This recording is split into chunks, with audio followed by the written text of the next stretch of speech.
Conductivity लाई हामीले के ले रिप्रेजेन्ट गर्छौं र अब हामीले यो थर्मल कन्डक्टिभिटी भनेको के हो भनेदेखि जहिले पनि थर्मल कन्डक्टिभिटीलाई हामीले के भनेर बुझ्नु पर्छ भनेदेखि the thermal conductivity of the solid is the ability to measure the heat conduction through the different metal. जस्तो मानौ डिफरेन्ट मेटेरियलमा चाहिँ हिट कन्डक्ट हुने एबिलिटी मेजर गर्ने प्रोसेस भनेको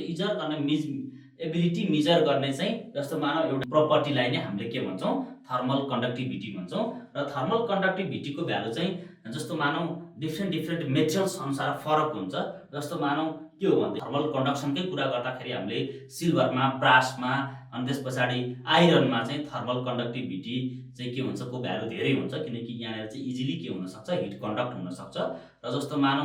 यहाँनिर हामीले चाहिँ वुड मड त्यसपछि स्टोनको कुरा गर्यौं भनेदेखि यहाँनिर चाहिँ के हुन्छ थर्मल कन्डक्टिभिटीको चाहिँ भ्यालु के हुन सक्छ कम हुन सक्छ। र अब हामीले चाहिँ थर्मल कन्डक्टिभिटीलाई चाहिँ डिफाइन गर्न गइरहेका छौं र थर्मल कन्डक्टिभिटीलाई डिफाइन गर्नको लागि मैले यहाँनिर चाहिँ एउटा चाहिँ जस्तो मानौ क्युबिकल बडी बनाउँदै छु। एउटा क्युबिकल बडीमा चाहिँ के छ भनेदेखि जस्तो मानौ एउटा इन्ड अफ द रड भनौं न क्युबिकल जस्तो मानौ यो एउटा इन्ड अफ द रड भयो र त्यसैगरी यो इन्ड अफ द रड भयो। जस्तो मानौ जहिले पनि के हुन्छ भनेदेखि हिटको चाहिँ ट्रान्सफर हुन्छ जति बेला चाहिँ दुईटा इन्ड अफ द बडी चाहिँ के हुन्छ भन्दाखेरि डिफरेन्ट टेम्परेचरमा हुन्छ। जस्तो मानौ यो बडी चाहिँ θ1 डिग्री सेन्टिग्रेडमा छ र यो बडी θ2 डिग्री सेन्टिग्रेडमा छ भने मात्रै के हुन्छ there will be the transfer of the heat otherwise there will not be the transfer of the heat किन भनेदेखि for the flow of the heat the temperature difference between the two ends must be different. र त्यही भएर चाहिँ हामीले के भन्छौं भनेदेखि अब सुरुमा चाहिँ थर्मल कन्डक्टिभिटीलाई चाहिँ हामीले डिफाइन गर्नुपर्ने छ भनेदेखि जस्तो मानौ यो बडीको चाहिँ एरिया ए छ अनि यो बडीको चाहिँ लेन्थ कति चाहिँ एल छ भनेदेखि now from the observation it has been found that the मानौ के हुन्छ भनेदेखि the rate of the flow of the heat throughout the body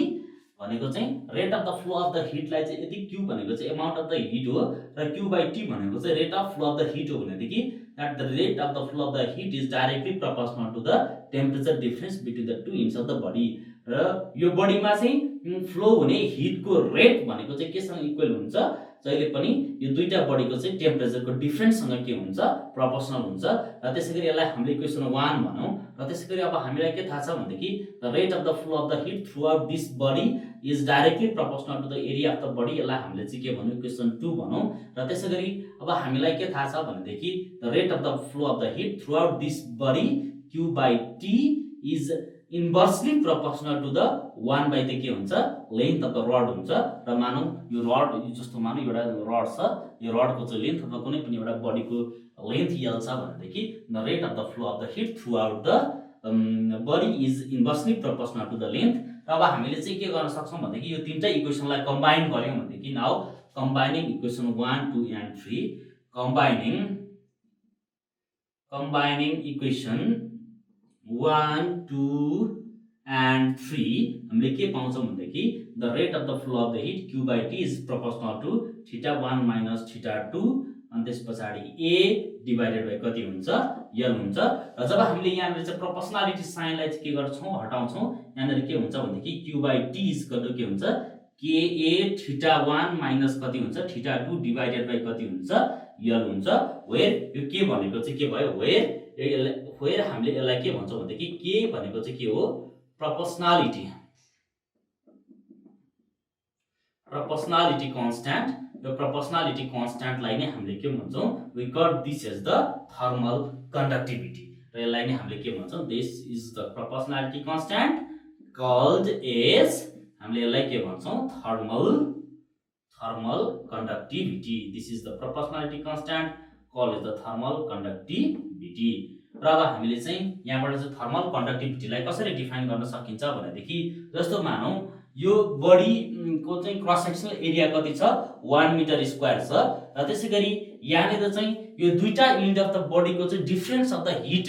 difference in the temperature theta भनेको चाहिँ कति छ भन्दाखेरि θ1 माइनस θ2 भनेको कति छ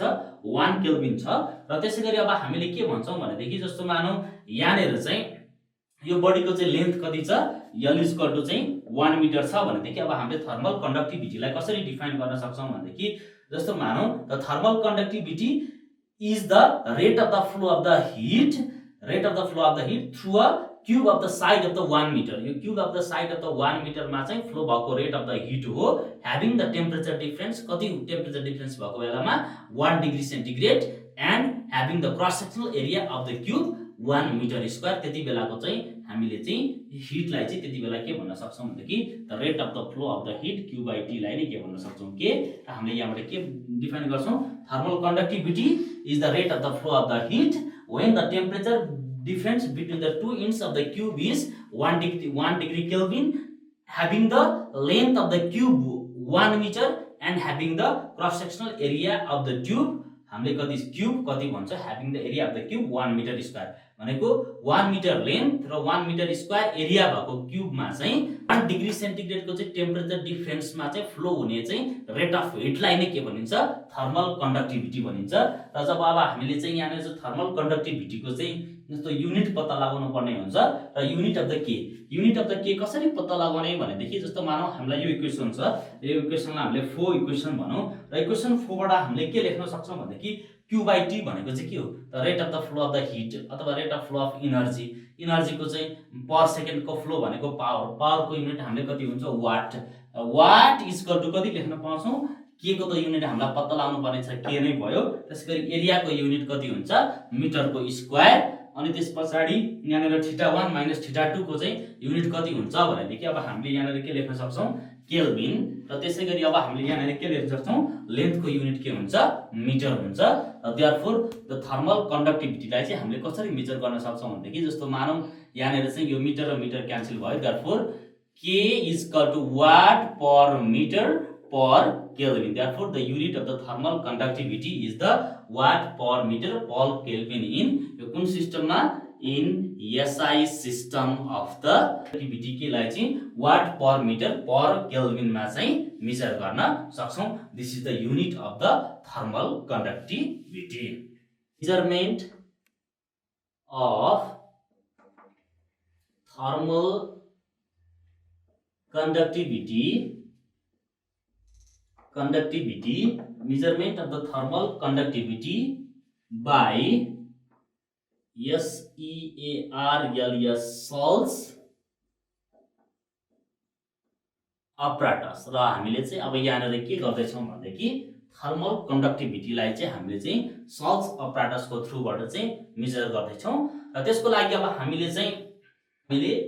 सल्ट्स अपराटसको युजबाट चाहिँ हामीले थर्मल कन्डक्टिभिटी अब एउटा रडको चाहिँ थर्मल कन्डक्टिभिटी पत्ता लगाउन गइरहेका छौं। र त्यसको लागि हामीले यहाँनिर चाहिँ एउटा experimental figure for the determination of the thermal conductivity by the Searle's apparatus भनौं।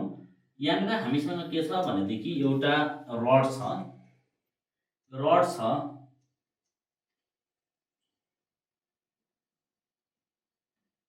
जस्तो मानौं यो एउटा रड छ हामीसँग,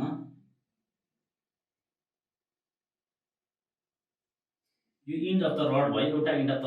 रडको नाम हामीले x, अर्को इन्ड अफ द रडको नाम हामीले चाहिँ कति भनिदियौ, y। र यो वान इन्ड अफ द रडको चाहिँ जस्तो मानौं यहाँनिर बीचमा चाहिँ हामीले एउटा क्याभिटी बनाएको छौं, त्यसको नाम C1 भनौं। त्यसैगरी अर्को क्याभिटी छ यहाँनिर, त्यसको नाम चाहिँ कति भनौं, C2 भनौं। र यो क्याभिटीमा चाहिँ हामीले के गरेका छौं भनेदेखि दुईवटा थर्मोमिटर राखेका छौं, थर्मोमिटर बनाऊ। र थर्मोमिटर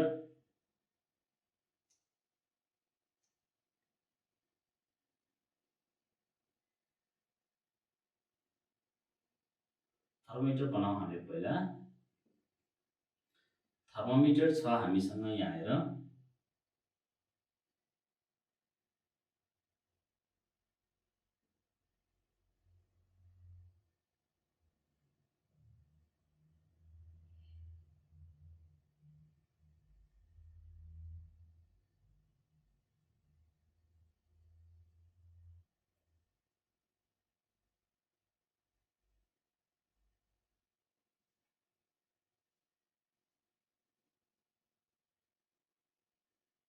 यहाँनिर हामीले थर्मोमिटर बनाउँदै छौं।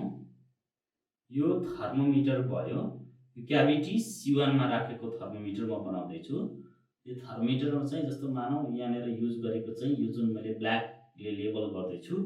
यो ब्ल्याकले लेबल गरेको चिज भनेको चाहिँ के हो भन्दाखेरि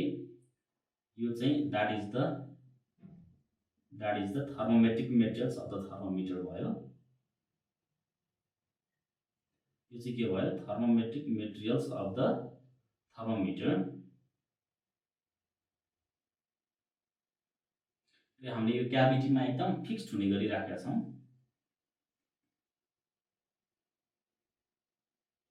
चाहिँ क्याभिटीमा चाहिँ फिक्स्ड हुने गरेर के राखेका छौँ हामीले चाहिँ एउटा थर्मोमिटर राखेका छौँ र यसको नाम हामीले के भन्छौँ T1।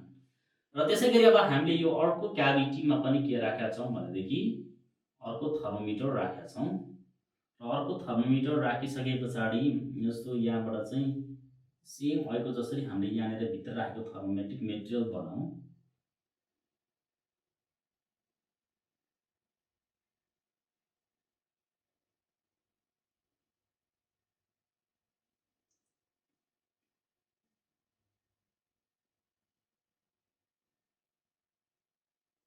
मानौ यहाँनिर अर्को क्याभिटी छ,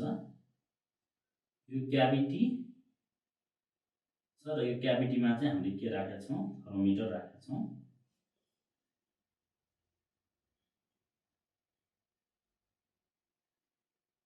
एउटा क्याभिटी भयो र अर्को क्याभिटी भयो। यो क्याभिटी बीचको डिस्टेन्स चाहिँ कति छ x। ओके, र त्यसै गरी एउटा इन्ड अफ द रडमा चाहिँ हामीले x इन्ड अफ द रडको चाहिँ सर्टेन डिस्टेन्स ओभर चाहिँ हामीले के गरेका छौँ यहाँनिर एउटा थर्मोमिटर राख्यौँ। र यो थर्मोमिटर राखिसके पछाडि अब हामीले फेरि अब यहाँनिर फेरि के गर्छौँ भनेदेखि चाहिँ अर्को इन्ड अफ द रडमा चाहिँ एउटा हामीले चाहिँ कप्परको ट्युबलाई चाहिँ वाउन्ड गर्छौँ। त्यो मैले बनाउनै बाँकी छ। कप्परको ट्युबलाई चाहिँ जस्तो मानौँ यो सिलिन्डरको चाहिँ यो रडको लेन्थमा चाहिँ हामीले वाउन्ड गर्छौँ। यसो कप्परको ट्युब हो नि, त्यो कप्परको ट्युबमा चाहिँ हामीले वाउन्ड गरिसके पछाडि फेरि के गर्छौँ भनेदेखि जस्तो अब हामीले यहाँनिर के बुझ्नुपर्ने हुन्छ भनेदेखि यहाँनिर हामीसँग एउटा कप्परको ट्युब छ। जस्तो यो कप्परको ट्युब भयो भनेदेखि अब हामीले चाहिँ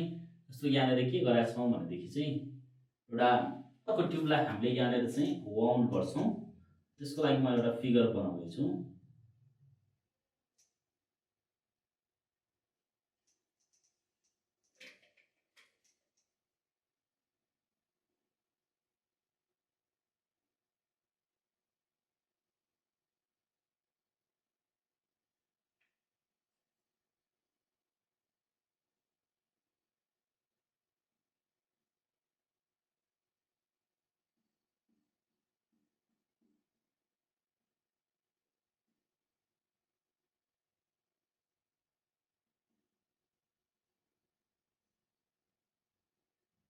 यहाँ पनि हामीले एउटा अर्को थर्मोमिटर राखेका छौँ।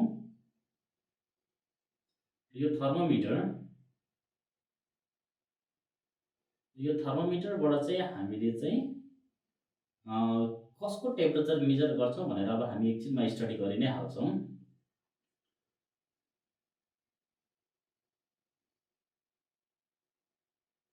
ओके, र त्यसै गरी अब हामीले यहाँनिर अर्को एउटा कप्पर ट्युब छ। यो कप्पर ट्युबमा चाहिँ जस्तो मानौँ हामीले यहाँनिर के गरेका छौँ भनेदेखि यो एउटा कप्पर ट्युब नै भयो। फेरि यो कप्पर ट्युबमा पनि हामीले के गरेका छौँ यहाँनिर चाहिँ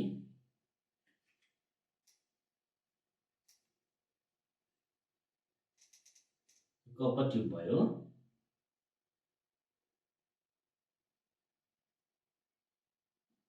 यो कप्पर ट्युब छ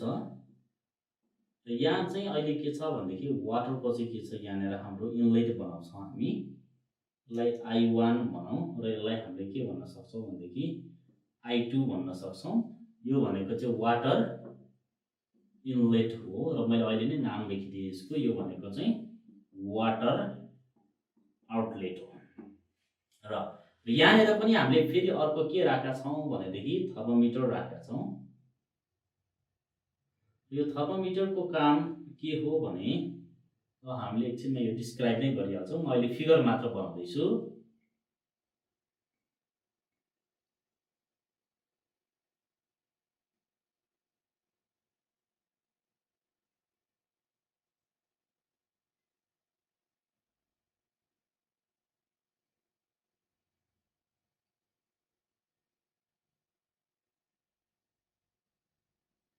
यो थर्मोमिटर छ हामीसँग, यसको नाम T1, यसको थर्मोमिटरको नाम T2, यसको नाम T3 र यसको नाम के छ T4 छ। र अब यहाँनिर के भएको छ भनेदेखि जस्तो मानौँ यसलाई चाहिँ हामीले चाहिँ वाउन्ड गरेका छौँ र वाउन्ड गरेको हामीले कसरी देखाएको छौँ भनेदेखि जस्तो मानौँ यहाँनिर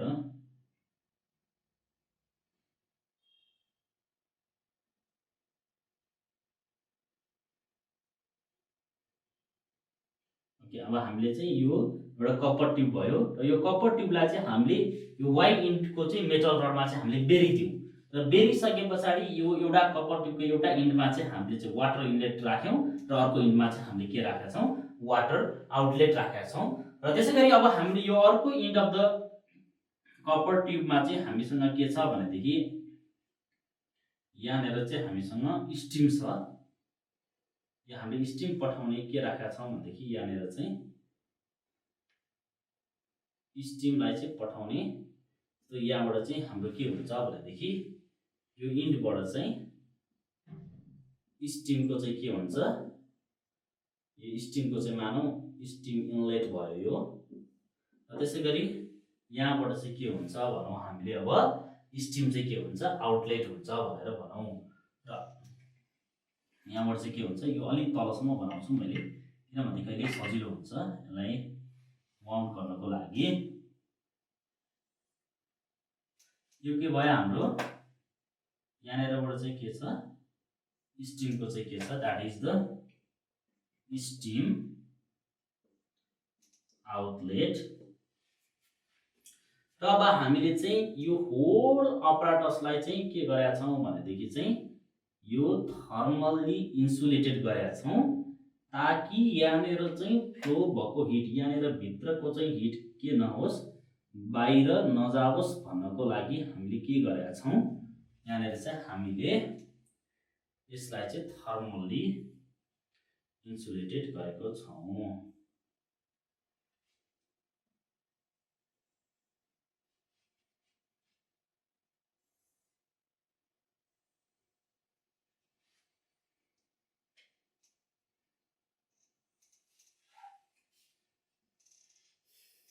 यो हामीले यो सबै होल सिस्टममा चाहिँ के गरेको छौँ थर्मल्ली इन्सुलेटेड गरेको छौँ। यो सिस्टमलाई म यसरी देखाइराखेको छु।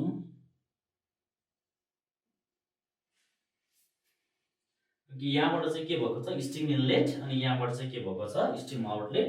र यसलाई मैले चाहिँ यहाँनिर यसरी कभर गरिदिएँ। यसको मिनिङ के छ भनेदेखि जस्तो मानौँ यसले चाहिँ के भएको छ यहाँनिर चाहिँ थर्मल इन्सुलेसन प्रोभाइड गरिराखेको छ होल सिस्टममा ताकि हिट चाहिँ के नहोस् आइदर कन्डक्सन अर कन्भेक्सनको कारणले पनि बाहिर सराउन्डिङमा चाहिँ हिट के नहोस् ट्रान्सफर नहोस् भन्नको लागि चाहिँ हामीले यहाँनिर के गरेका छौँ we have now thermally insulating this whole apparatus. यसलाई हामीले के भन्यो सल्स एपराटस। यो सल्स एपराटसको चाहिँ के हो मेथड हो।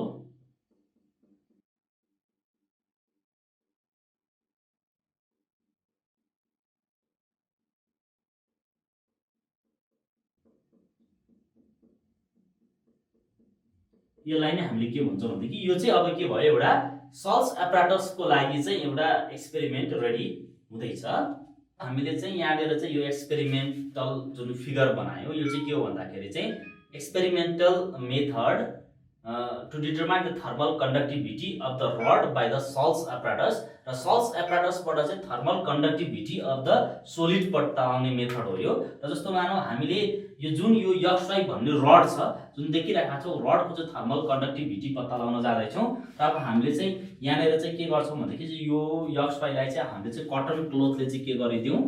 कटनले चाहिँ के गरिदिउँ भन्दाखेरि हामीले ढाकिदिउँ ताकि के नहोस् भन्दाखेरि यहाँनिर फ्लो भएको हिट चाहिँ बाहिर सराउन्डिङमा लस नहोस्। र अब हामीले सुरुमा के गर्छौँ भनेदेखि यहाँनिर चाहिँ यो एउटा क्याभिटी भयो यो क्याभिटीमा थर्मोमिटर राखेको छौँ र क्याभिटीमा राखेको थर्मोमिटरले चाहिँ के गर्छ भन्दाखेरि टेम्परेचर अक्रस द दिस क्याभिटिज र यो थर्मोमिटर र यो क्याभिटी बिचको चाहिँ गुड थर्मल कन्ट्याक्ट बनाउनको लागि हामीले यो क्याभिटीमा चाहिँ थोरै मर्करी राखिदिन्छौँ। थोरै मर्करी राखिसके पछाडि के हुन्छ भन्दाखेरि यहाँनिर चाहिँ flow of the hit easily हुन्छ। र जस्तो मानौ अब हामीले चाहिँ यो रडलाई चाहिँ हामीले के गर्छौँ भनेदेखि यहाँबाट चाहिँ स्टिम पठाएर चाहिँ हामीले कन्टिन्युअसली के गर्छौँ हिट गर्छौँ। र जब हामीले यो रडलाई चाहिँ कन्टिन्युअसली हिट गर्छौँ र हिट गरिसके पछाडि के हुन्छ भनेदेखि जस्तो मानौ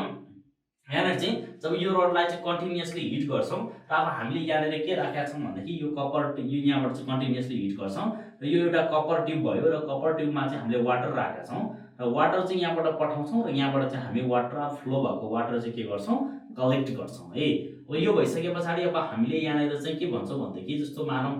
यहाँनिर चाहिँ सुरुमा चाहिँ हामीले के गर्छौँ जब यो यहाँबाट चाहिँ स्टिम पठाउँछौँ पहिला सुरुमा चाहिँ X end of the rod heat हुन्छ र X end of the rod heat भइसके पछाडि यो इन्डबाट चाहिँ के हुँदै जान्छ भन्दाखेरि हिट चाहिँ के हुँदै जान्छ फ्लो हुँदै हुँदै जान्छ र फ्लो हुँदै हुँदै जान्छ र फ्लो हुँदै हुँदै इन्टु वाइसम्म पुग्छ र हामीले चाहिँ इन्टु वाइमा पुग्ने बेलामा चाहिँ यहाँनिर यो रडमा चाहिँ हामीले के गरेका छौँ भनेदेखि यो इन्टु यक्सदेखि वाइको बिचमा चाहिँ एउटा इन्डमा चाहिँ हामीले दुईटा क्याभिटी बनाएर चाहिँ यहाँनिर थर्मोमिटर राखेका छौँ र अर्को क्याभिटीमा चाहिँ हामीले कपर ट्युबलाई चाहिँ के गरेका छौँ भन्दाखेरि यो अर्को इन्ड अफ द रडमा चाहिँ वाउन्ड गरेका छौँ यहाँनिर बेरेका छौँ र यहाँनिर हामीले के राखेका छौँ वाटर राखेका छौँ। वाटर राखिसके पछाडि यसको अप्पर पार्टमा हामीले चाहिँ के राखेका छौँ दुईटा थर्मोमिटर राखेका छौँ र जसले चाहिँ के गर्छ भन्दाखेरि यो टेम्परेचर अक्रस दिस ट्युब र T3ले चाहिँ टेम्परेचर अक्रस ट्युब मेजर गर्छ। तब हामीले यहाँनिर के गर्छौँ भनेदेखि जस्तो मानौ यहाँबाट चाहिँ हिट हामीले कन्टिन्युअसली पठाइराख्छौँ यहाँबाट चाहिँ हिट कन्टिन्युअसली पठाइराख्दाखेरि चाहिँ जस्तो हामीले कति बेलासम्म चाहिँ हिट कन्टिन्युअसली दिने भनेदेखि जति बेला चाहिँ के हुन्छ भन्दाखेरि जस्तो मानौ यहाँनिर त फ्लो अफ द हिट त भइराख्छ र फ्लो अफ द हिट हुँदाखेरि जस्तो मानौ यो टेम्परेचरमा नि सुरु यो थर्मोमिटरले चाहिँ सुरुमा चाहिँ टेम्परेचर के देखाउँछ कम देखाउँछ पछाडि के हुँदै जान्छ बढ्दै जान्छ। यो थर्मोमिटरले चाहिँ सुरुमा टेम्परेचरको रिडिङ कम देखाउँछ र पछाडि टेम्परेचर बढ्दै जान्छ र त्यसैगरी यो थर्मोमिटरले पनि टेम्परेचर कम देखाउँछ यहाँनिर भए पनि पछाडि टेम्परेचर के हुँदै जान्छ बढ्दै जान्छ र हामीले यहाँबाट चाहिँ स्टिमलाई चाहिँ यति जति बेलासम्म पठाउनु पर्यो त्यति बेलासम्म चाहिँ के हुन्छ भनेदेखि यो चारैवटा थर्मोमिटरले चाहिँ के गर्छ यो चारैवटा थर्मोमिटरमा चाहिँ रिडिङ कन्स्ट्यान्ट नआउन्जेलसम्म हामीले के गर्ने हिट फ्लो चाहिँ गराइराख्ने र त्यसलाई हामी के भन्छौँ स्टेडी स्टेट भन्छौँ र एट द स्टेडी स्टेट के हुन्छ भनेदेखि all the thermometer shows the constant reading र मानौ र θ1 भनेको चाहिँ के हो भन्दाखेरि T1 थर्मोमिटरले टेम्परेचर गरेको मेजर टेम्परेचर हो र त्यसैगरी θ2 भनेको चाहिँ T2 थर्मोमिटरले चाहिँ मेजर गरेको टेम्परेचर हो। त्यसैगरी θ3 भनेको चाहिँ T3 थर्मोमिटरले मेजर गरेको टेम्परेचर हो र θ4 भनेको चाहिँ के हो भन्दाखेरि T4 भन्ने थर्मोमिटरले मेजर गरेको टेम्परेचर हो। र अब हामीले यहाँबाट चाहिँ के गर्नुपर्ने हुन्छ भनेदेखि जस्तो मानौ यो इन्डबाट चाहिँ हिट चाहिँ फ्लो भइराखेको छ भनेदेखि चाहिँ जस्तो मानौ जब हामीले चाहिँ यहाँनिर त्यो कपर ट्युबमा चाहिँ वाटर राखेका छौँ नि जति एमाउन्ट अफ द हिट चाहिँ यो इन्डबाट चाहिँ फ्लो हुन्छ यो क्याभिटीमा चाहिँ फ्लो हुन्छ र त्यति एमाउन्ट अफ द हिट चाहिँ के गर्छ यो वाटरले एब्जर्ब गर्छ र एब्जर्ब गरिसके पछाडि के हुन्छ भन्दाखेरि यो वाटर आउटलेटबाट चाहिँ हामीले वाटर अफ द मासलाई चाहिँ के गर्छौँ कलेक्ट गर्छौँ। र अब हामीले चाहिँ एकर्डिङ टु द के हुन्छ भन्दाखेरि जस्तो मानौ एट स्टेडी स्टेटमा चाहिँ के हुन्छ the rate of the flow of the heat through this cavity must be equal to the amount of the heat observe by the water from the copper tube. र अब हामीले सुरुमा के भन्छौँ भनेदेखि द रेट अफ द जस्तो मानौ यहाँबाट चाहिँ हामीले के निकाल्न सक्छौँ thermal conductivity of this rod निकाल्न सक्छौँ किनभनेदेखि rate of the flow of the heat through this cavity C1 र C2 क्याभिटी बिचमा फ्लो भएको हिट चाहिँ the rate of flow of the heat चाहिँ केसँग इक्वल हुन्छ भन्दाखेरि यो कपरको ट्युबभित्र राखेले शोषेको पानीसँग चाहिँ शोषेको हिट कपरको ट्युबभित्र राखेको पानीले शोषेको हिटसँग चाहिँ के हुन्छ बराबर हुन्छ। यहाँबाट फ्लो भएको हिट र यो चाहिँ यो कपर ट्युबभित्र वाटर छ नि त त्यो वाटरले चाहिँ के गर्छ हिट एब्जर्ब गर्छ त्यो एब्जर्ब गरेको चाहिँ हिटसँग चाहिँ यहाँनिर चाहिँ फ्लो भएको हिट चाहिँ के हुन्छ इक्वल हुन्छ। र अब हामीले यहाँनिर के भन्छौँ भनेदेखि नाउ द हिट अब हामीले के भन्छौँ भनेदेखि the amount of heat flowing from this cavity C1 to C2 भनेको चाहिँ के हुन्छ भनेदेखि amount of heat flowing from C1 to C2 भनेको के हुन्छ द्याट इज Q इज कति हुन्छ K A θ1 minus θ2 T by कति हुन्छ यस हुन्छ। दिस इज द यो चाहिँ कहाँबाट आएको भन्दाखेरि this is from the relation of the thermal कन्डक्टिभिटीबाट आएको। र अब के हुन्छ भनेदेखि जस्तो मानौ ए भनेको चाहिँ एरिया अफ द रड भयो θ1 र θ2 भनेको दुईटै क्याभिटीको टेम्परेचर भयो र टी भनेको चाहिँ हिट फ्लो हुने बेलाको टाइम भएको चाहिँ, अनि त्यस पछाडि यक्स भनेको चाहिँ डिस्टेन्स बिट्विन द के भयो, दुईटा क्याभिटिज बिचको डिस्टेन्स भयो। The amount of the heat flowing from C1 to C2 चाहिँ केसँग इक्वल हुनुपर्छ भनेदेखि अब हामीलाई थाहा छ कि यहाँनिर यो कपर ट्युबभित्र चाहिँ के राखेको छ, वाटर राखेको छ। त्यो वाटरले एब्जर्ब गरेको हिटसँग चाहिँ के हुनुपर्छ, इक्वल हुन्छ। Now the heat absorbed by the water, heat absorbed by the water भनेको के हुन्छ, that is Q equal to कति हुन्छ, ms कति हुन्छ, θ3 माइनस के हुन्छ, θ4। किनभनेदेखि जस्तो मानौ यहाँनिर चाहिँ Q इक्वल टु चाहिँ के हुन्छ, m भनेको mass of the water, m लाई हामीले के भन्छौँ, मास अफ वाटर भन्ने, m equal to the mass of water. र त्यसै गरी s भनेको के भयो, specific heat capacity of water भयो। र त्यसै गरी अब हामीले चाहिँ यो theta temperature recorded by the thermometer T1 and the thermometer T4। र अब हामीलाई के हुन्छ भनेदेखि एकर्डिङ टु द हामीले के भन्न सक्छौँ भनेदेखि जस्तो मानौँ इक्वेसन 1 र 2 लाई हामीले मिलाउने हो भनेदेखि the flow of the heat through the cavity from C1 to C2 must be equal to the amount of the heat absorbed by the water, that is the Ka θ1 minus θ2 T by x is equal to कति हुन्छ, ms कति, θ3 minus कति हुन्छ, θ4, और K is equal to कति हुन्छ, ms x θ3 minus θ4 divided by कति हुन्छ, a, अनि त्यस पछाडि θ1 minus θ2 कति हुन्छ, t। र यहाँबाट चाहिँ हामीले सबै कुरो पत्ता लगाउन सक्छौँ। जस्तो मास पनि थाहा हुन्छ हामीलाई, यस पनि थाहा छ, यस पनि थाहा छ, θ3 θ4 θ1 θ2 एरिया र टाइम पनि हामीलाई सबै थाहा छ। र हामीले इजिली यो रिलेसनबाट चाहिँ के क्याल्कुलेसन गर्न सक्छौँ, यो फाइनल रिलेसनबाट चाहिँ हामीले इजिली यो सल्ट्स अपरेटसबाट चाहिँ थर्मल कन्डक्टिभिटीको भ्यालु डिटरमाइन गर्न सक्छौँ। कन्भेक्सन, यो कन्भेक्सन भनेको चाहिँ के हो भन्दाखेरि अब यो भन्दा अगाडि हामीले चाहिँ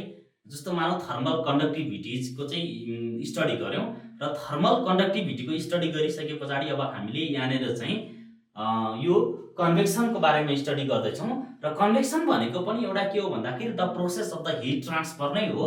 कति बेला भनेदेखि when the transfer of the heat takes place by the actual movement of the particles, actual movement of the molecules, र मोलिक्युल्सको एक्चुअल मुभमेन्टको कारणले गर्दाखेरि चाहिँ हिटको ट्रान्सफर हुन्छ भनेदेखि हामीले यो यस्तो खाले चाहिँ process of the transfer of the हिटलाई चाहिँ के भन्छौं, कन्भेक्सन भन्छौं। र यो कन्भेक्सन प्रोसेस चाहिँ जनरली ग्यास र लिक्विडमा चाहिँ के हुन्छ, अकर हुन्छ। जस्तो मानौ यो चाहिँ जस्तो मानौ प्लाज्मा पनि अकर हुन्छ। जस्तो मानौ सनको सर्फेसबाट चाहिँ आउने रे अफ लाइट त रेडियसको फर्ममा आउँछ भनेदेखि जस्तो मानौ सनमा चाहिँ त्यो भित्र कोरदेखि बाहिरपट्टि चाहिँ जस्तो मानौ त्यो चाहिँ कन्भेक्टिङ जोनमा चाहिँ सनमा पनि एउटा कन्भेक्टिङ जोन छ र त्यो कन्भेक्टिङ जोनमा चाहिँ हिटको ट्रान्सफर कसरी हुन्छ भनेदेखि प्लाज्माको मोसनको कारणले गर्दाखेरि, प्लाज्माको मुभमेन्टको कारणले गर्दाखेरि के हुन्छ, हिटको फ्लो हुन्छ। र यसलाई नै हामीले के भन्छौं, कन्भेक्सन भन्छौं। र कन्भेक्सनलाई फेरि म एकचोटी के भन्न चाहन्छु भनेदेखि convection is the process of the transfer of the heat by the actual movement of the molecules and this is the convection. र अब हामीले यहाँनिर चाहिँ कन्भेक्सन कोएफिसिएन्टलाई चाहिँ हामी डिफाइन गर्न गइरहेका छौं। कन्भेक्सन कोएफिसिएन्ट र कन्भेक्सन कोएफिसिएन्टलाई चाहिँ हामीले h ले रिप्रेजेन्ट गर्छौं। यो कन्भेक्सन कोएफिसिएन्टलाई हामीले कसरी डिफाइन गर्छौं भनेदेखि जस्तो मानौ the rate of the flow of the heat by the convection भनेको चाहिँ जहिले पनि केसँग हुन्छ भनेदेखि directly proportional to the exposed area and the temperature difference between the layers. जस्तो मानौ लिक्विड र ग्यासको लेयर्समा चाहिँ जस्तो मानौ त्यो मोसनको चाहिँ एक्चुअल मुभमेन्टको कारणले चाहिँ गर्दाखेरि चाहिँ हिटको चाहिँ ट्रान्सफर भइरहेको छ भनेदेखि जस्तो मानौ the rate of the flow of the heat भनेको Q/T चाहिँ जहिले पनि केसँग प्रोपोर्सनल हुन्छ, is directly proportional to the expose area. त्यसैगरी Q/T is directly proportional to the हामीले के भन्न सक्छौं, डेल्टा थीटा भनेको चाहिँ temperature difference between the layers. अब हामीले यसलाई इक्वेसन 1 बनाऊ, यसलाई इक्वेसन 2 बनाऊ। हामीले चाहिँ from equation 1 and 2 from 1 and 2 equation 1 र 2 लाई कम्बाइन गर्यौं भनेदेखि हामीले के पाउँछौं भनेदेखि Q/T is proportional to the के हुन्छ, A डेल्टा थीटा, और Q/T is equal to the के हुन्छ, H A डेल्टा थीटा। यसलाई इक्वेसन 3 भनौं। यहाँबाट चाहिँ वेयर H भनेको चाहिँ के हो भन्दाखेरि प्रोपोर्सनालिटी कन्स्ट्यान्ट भन्छौं, प्रोपोर्सनालिटी कन्स्ट्यान्ट यो प्रोपोर्सनालिटी कन्स्ट्यान्टलाई नै हामीले के भन्छौँ, this proportionality constant is called as the convection coefficient. र अब जस्तो मानौँ अब हामीले यो कन्भेक्सन कोफिसिएन्ट डिफाइन गर्नलाई हामीले के गर्छौँ भनेदेखि जस्तो मानौँ यो हामीलाई इक्वेसन 3 छ र इक्वेसन 3 भइसके पछाडि यो इक्वेसन 3 बाट हामीले के लेख्न सक्छौँ भनेदेखि वेन एरिया भनेको चाहिँ के हुन्छ 1 मिटर स्क्वायर हुन्छ र डेल्टा थीटा भनेको कति हुन्छ 1 केल्भिन हुन्छ भनेदेखि यहाँबाट हामीले के लेख्न सक्छौँ भनेदेखि q/t = h लेख्न सक्छौँ र यहाँबाट चाहिँ हामीले के गर्न सक्छौँ भनेदेखि कन्भेक्सन कोएफिसिएन्टलाई चाहिँ डिफाइन गर्न सक्छौँ र कन्भेक्सन कोएफिसिएन्ट भनेको के हो भन्दाखेरि the convection coefficient is the rate of the flow of the heat by the convection when the exposed area is 1 meter square and the temperature difference between the layer is 1 Kelvin. र यसलाई नै हामीले के भन्छौँ convection coefficient भन्छौँ। र अब हामीले चाहिँ त्यो unit of the convection coefficient h पत्ता लगाउन जाँदैछौँ र युनिट अफ द h कसरी पत्ता लगाउने भनेदेखि युनिट अफ h पत्ता हामीले इजिली लगाउन सक्छौँ फ्रम इक्वेसन 3 बाट हामीले के लेख्न सक्छौँ भनेदेखि h = के भयो q/t डिवाइडेड बाइ कति हो a इन्टु कति हुन्छ डेल्टा थीटा। र अब हामीले यो सबैको युनिट मात्र लेखौँ q/t लाई चाहिँ वाटमा मेजर गरिन्छ, एरियालाई मिटर स्क्वायरमा मेजर गरिन्छ र डेल्टा थीटालाई चाहिँ हामीले केल्भिनमा मेजर गरिन्छ। Therefore the h is measured in watt per metre square per kelvin and this is the unit of, यसलाई नै हामीले के भन्छौँ unit of the convection coefficient. यसलाई नै हामीले के भन्छौँ this is the unit of the convection coefficient is the watt per metre square per kelvin. Radiation, यो रेडिएसन भनेको चाहिँ के हो भन्दाखेरि a process of the transfer of the heat from one point to another without any medium. जस्तो मानौँ कुनै पनि मिडियम बिना चाहिँ हिट ट्रान्सफर हुन्छ भनेदेखि हामीले त्यो ट्रान्सफर अफ द हिट हुने प्रोसेसलाई चाहिँ के भन्छौँ रेडिएसन भन्छौँ। रेडिएसन हिट रेडिएसन जहिले पनि रेडिएसन चाहिँ ट्रान्सफर हुन्छ in the form of the electromagnetic wave. र जस्तो मानौँ रेडिएसनको एउटा इक्जाम्पल भनेको के हो भन्दाखेरि process of the transfer of the heat from one point to another without any medium is known as the radiation भन्छौँ। र जस्तो मानौँ जस्तो हामीले यहाँनिर के भन्छौँ भनेदेखि अब यहाँनिर जस्तो मानौँ radiation takes place in the form of the electromagnetic wave भयो र इलेक्ट्रोम्याग्नेटिक वेभको फर्ममा चाहिँ रेडिएसन चाहिँ एउटा प्लेसदेखि अर्को प्लेसमा चाहिँ हिट ट्रान्सफर हुन्छ। र अब हामीले के भन्छौँ भने फर इक्जाम्पल सनबाट हाम्रो अर्थमा चाहिँ कुनै पनि रे अफ द लाइट आइरहेको छ र भनेदेखि हामीले चाहिँ यो सनलाइटले चाहिँ हामीले हिट फिल गर्छौँ, वार्म फिल गर्छौँ भनेदेखि त्यो के भयो द्याट इज द रेडिएसन भयो। We feel heat on the either side of the fire बालिरहेको छ, आगो बलिरहेको छ भनेदेखि आगोको हामीले सबै साइडमा पनि के गर्छौँ हिट वार्म फिल गर्छौँ भनेदेखि त्यहाँनिर पनि के हुन्छ hit is transformed in the form of the radiation. यो नै हाम्रो के भयो रेडिएसन अफ द रेडिएसनको इक्जाम्पल भयो। र अब हामीले चाहिँ इन्टेन्सिटी अफ द हिट रेडिएसनलाई चाहिँ माइन गर्दैछौँ। र यो अरू हिट ट्रान्सफर मध्ये चाहिँ जस्तो एउटा हामीले कन्डक्सन प्रोसेस पनि पढ्यौँ, कन्भेक्सन पनि पढ्यौँ र यो कन्डक्सन र कन्भेक्सन मध्ये भन्दा चाहिँ रेडिएसन भनेको चाहिँ एकदमै के हो fastest way of the transfer of the heat हो। र अब हामीले चाहिँ यहाँनिर इन्टेन्सिटी अफ द हिट रेडिएसनलाई डिफाइन गर्दैछौँ। Intensity of heat radiation I र इन्टेन्सिटी अफ द हिट रेडिएसनलाई चाहिँ हामीले आईले रिप्रेजेन्ट गर्छौँ। र के हो त यो intensity of the heat radiation भनेको जस्तो मानौँ के हो भनेदेखि intensity of the heat radiation भनेको चाहिँ हामीले कसरी डिफाइन गर्छौँ भनेदेखि the intensity of the heat radiation is defined as the amount of the heat incident on a surface per unit time. कुनै पनि हिट इनर्जी चाहिँ कुनै पनि सर्फेस युनिट एरियामा चाहिँ के हुन्छ जस्तो मानौँ युनिट टाइममा चाहिँ इन्सिडेन्ट हुन्छ भनेदेखि त्यति बेला हामीले त्यो amount of the hit energy unit एरियामा युनिट टाइममा चाहिँ इन्सिडेन्ट भएको छ भनेदेखि हामीले त्यसलाई नै के भन्छौँ intensity of the heat radiation भन्छौँ। त्यसलाई अहिले रिप्रेजेन्ट गरिन्छ म्याथमेटिकली। हामीले चाहिँ इन्टेन्सिटी अफ द हिट रेडिएसनलाई चाहिँ कसरी डिफाइन गर्छौँ भनेदेखि I is equal to the amount of heat energy incident on a surface of the area in a unit time र t भयो। अब हामीले यसको युनिट भनेको चाहिँ के हुन्छ भनेदेखि I को युनिट भनेको चाहिँ q/t को युनिट कति हुन्छ वाट, एरिया को युनिट कति हुन्छ मिटर स्क्वायर। यो तल भएको कारणले गर्दाखेरि यो युनिट अफ द इन्टेन्सिटी भनेको चाहिँ युनिट भयो। इन केमा चाहिँ SI सिस्टममा चाहिँ यसको युनिट भनेको चाहिँ जहिले पनि कति हुन्छ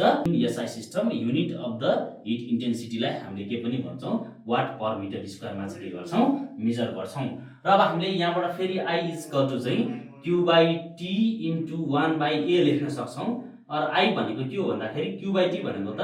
इनर्जी अपन द टाइम हो, त्यसलाई हामीले पावर पनि लेख्न सक्छौँ p/a हुन्छ। देयरफोर इम्प्लाइज हामीले p इक्वल टु के लेख्न सक्छौँ IA र भनेको चाहिँ पावर इमिटेड भनेको चाहिँ इक्वल टु जहिले पनि केसँग इक्वल हुने रहेछ दैट I भनेको चाहिँ इन्टेन्सिटी इन्टु एरियासँग चाहिँ इक्वल हुन्छ। And this is the required expression for the intensity of heat radiation. Inverse square law of heat radiation, inverse square law of the heat रेडिएसनले चाहिँ के भन्छ भनेदेखि जस्तो मानौ हामीले के भन्छौँ intensity of the heat radiation है। The intensity of the heat radiation at a point त भनेको the intensity of the heat radiation at a point is inversely proportional to the square of the distance from the source and that point. र हामीले त्यसलाई के भन्छौँ I intensity of the heat radiation is inversely proportional to the square of the distance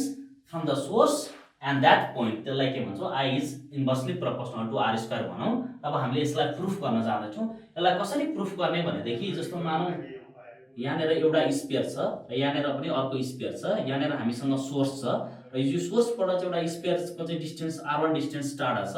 र अर्को sphere चाहिँ A छ भनौँ, यो सोर्स भयो, अर्को स्फियर B चाहिँ R2 डिस्टेन्स टाढा छ। र अब हामीले चाहिँ यहाँनिरबाट चाहिँ के क्याल्कुलेसन गर्न सक्छौँ भनेदेखि जस्तो A र B भनेको चाहिँ at a distance R1 and R2 from the source छ। जस्तो मानौँ हामीले चाहिँ I1 and I2 are the intensity of the heat radiation respectively. A र B मा चाहिँ हामीले चाहिँ इन्टेन्सिटी अफ द हिट रेडिएसनलाई के भन्यौँ I1 एन्ड I2 भन्यौँ। र जस्तो मानौँ अनि पावर भनेको चाहिँ power P1 and P2 are the के भयो पावर्स एट द यो inner surfaces and the outer surfaces भयो भनेदेखि हामीलाई त जहिले पनि के थाहा छ भन्दाखेरि यो पावर भनेको त सोर्सको पावर हो र सोर्सको पावर त P1 इक्वल टु P2 त जहिले पनि के हुन्छ इक्वल हुन्छ। र अब हामीले यो भन्दा अगाडि पावरलाई चाहिँ के डिफाइन गरेका छौँ भनेदेखि पावर भनेको त के हुन्छ I1 इन्टु कति हुन्छ A1 र त्यसैगरी यो B को लागि चाहिँ पावर P2 भनेको चाहिँ कति हुन्छ I2 इन्टु कति हुन्छ A2 हुन्छ। और हामीले यहाँनिर के भन्छौँ भनेदेखि I1 by I2 equal to के लेख्न पाउँछौँ A2 by कति लेख्न पाउँछौँ A1 अनि फेरि और I1 by I2 equal to A2 भनेको कति 4 पाई R2 को स्क्वायर बाइ हामीले के लेख्न पाउँछौँ A1 भनेको 4 पाई R1 को स्क्वायर लेख्न पाउँछौँ र त्यसैगरी यहाँनिर 4 पाई र 4 पाई क्यान्सल भयो। और I1 by I2 equal to के हुन्छ R2 को स्क्वायर बाइ कति हुन्छ R1 को स्क्वायर इम्प्लाइज हामीले यहाँबाट के गर्न सक्छौँ भनेदेखि I is inversely proportional to the R square and this proves the inverse square law of the heat radiation। यहाँबाट के भन्न पायो भनेदेखि जति जति डिस्टेन्स बढ्दै जान्छ intensity of the heat radiation पनि के हुँदै जान्छ कम हुँदै जान्छ। जस्तो मानौ यसलाई चाहिँ हामीले कसरी पनि एक्सप्लेन गर्न सकिन्छ भनेदेखि यहाँनिर आगो बालिराखेको छ भनेदेखि जस्तो मानौ हामी आगोको नजिकै छौँ भनेदेखि हामीलाई चाहिँ के हुन्छ बढी तातो फिल हुन्छ र आगो बालिराखेको ठाउँबाट जब हामी परपर जान्छौँ हामीलाई त्यति के हुँदै जान्छ कम तातो फिल हुँदै जान्छ। यसलाई नै हामीले चाहिँ इन्भर्स स्क्वायर लको रूपमा चाहिँ बुझ्नु पर्छ। Reflection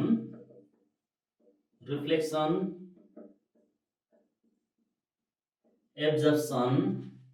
and transmission of heat radiation।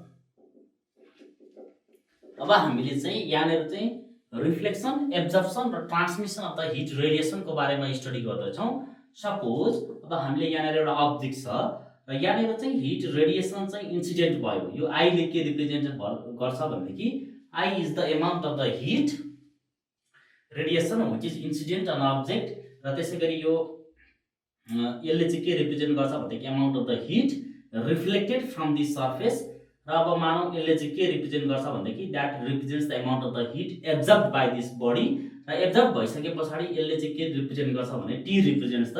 Amount of the heat transmitted by the body. जब कुनै पनि हिट रेडिएसन एउटा सर्टेन बडीमा चाहिँ इन्सिडेन्ट हुन्छ र इन्सिडेन्ट भइसके पछाडि त्यो इन्सिडेन्ट पार्टको चाहिँ certain amount of the heat is reflected, certain amount of the heat is absorbed and the certain amount of the heat is transmitted. Some amount of the heat चाहिँ absorb भयो, some amount of the heat reflect भयो र some amount of the heat transmit भयो भनेदेखि हामीले के भन्न सक्छौँ भनेदेखि that amount of the incident heat is equal to the R plus कति हुन्छ ए प्लस कति हुन्छ टी हुन्छ। र अब हामीले यहाँनिर दुवैतिर चाहिँ आईले डिभाइड गर्यौँ भनेदेखि I by I is equal to R by I plus A by I plus कति लेख्न सक्छौँ टी बाई आई लेख्न सक्छौँ। र यहाँबाट चाहिँ के लेख्न सक्छौँ 1 is equal to small R plus A plus T लेख्न सक्छौँ। वेयर यहाँनिर चाहिँ के भयो आर इज इक्वल टु कति आर बाई आई भनेको के हो that is the reflection coefficient. यसलाई हामीले के भन्छौँ रिफ्लेक्सन कोफिसियन्ट। त्यसैगरी यहाँनिर चाहिँ A is equal to A by I लाई हामी के भन्छौँ एब्जर्प्सन कोफिसियन्ट भनेर भन्छौँ। त्यसैगरी हामीले T is equal to T by I लाई के भन्छौँ हामी that is the transmission coefficient.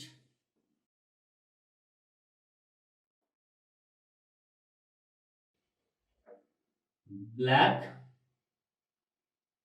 body and Ferris black body। Okay हामीले यो भन्दा अगाडि ग्रेभिटेसन भन्ने च्याप्टरमा चाहिँ ब्ल्याक होलको बारेमा थोरै कन्सेप्टको बारेमा पढेका थियौँ। र ब्ल्याक होल भनेको के हो भन्दाखेरि एउटा एकदम heavily sized body of the mass हो, एकदम हेभी मास हो र जसले को चाहिँ ग्राभिटी एकदमै धेरै हुन्छ र यसले चाहिँ सबै काइन्ड्सहरू रेडिएसन के गर्छ एब्जर्ब गर्छ भनेदेखि त्यस्तो बडीलाई चाहिँ त्यस्तो मासिभ बडी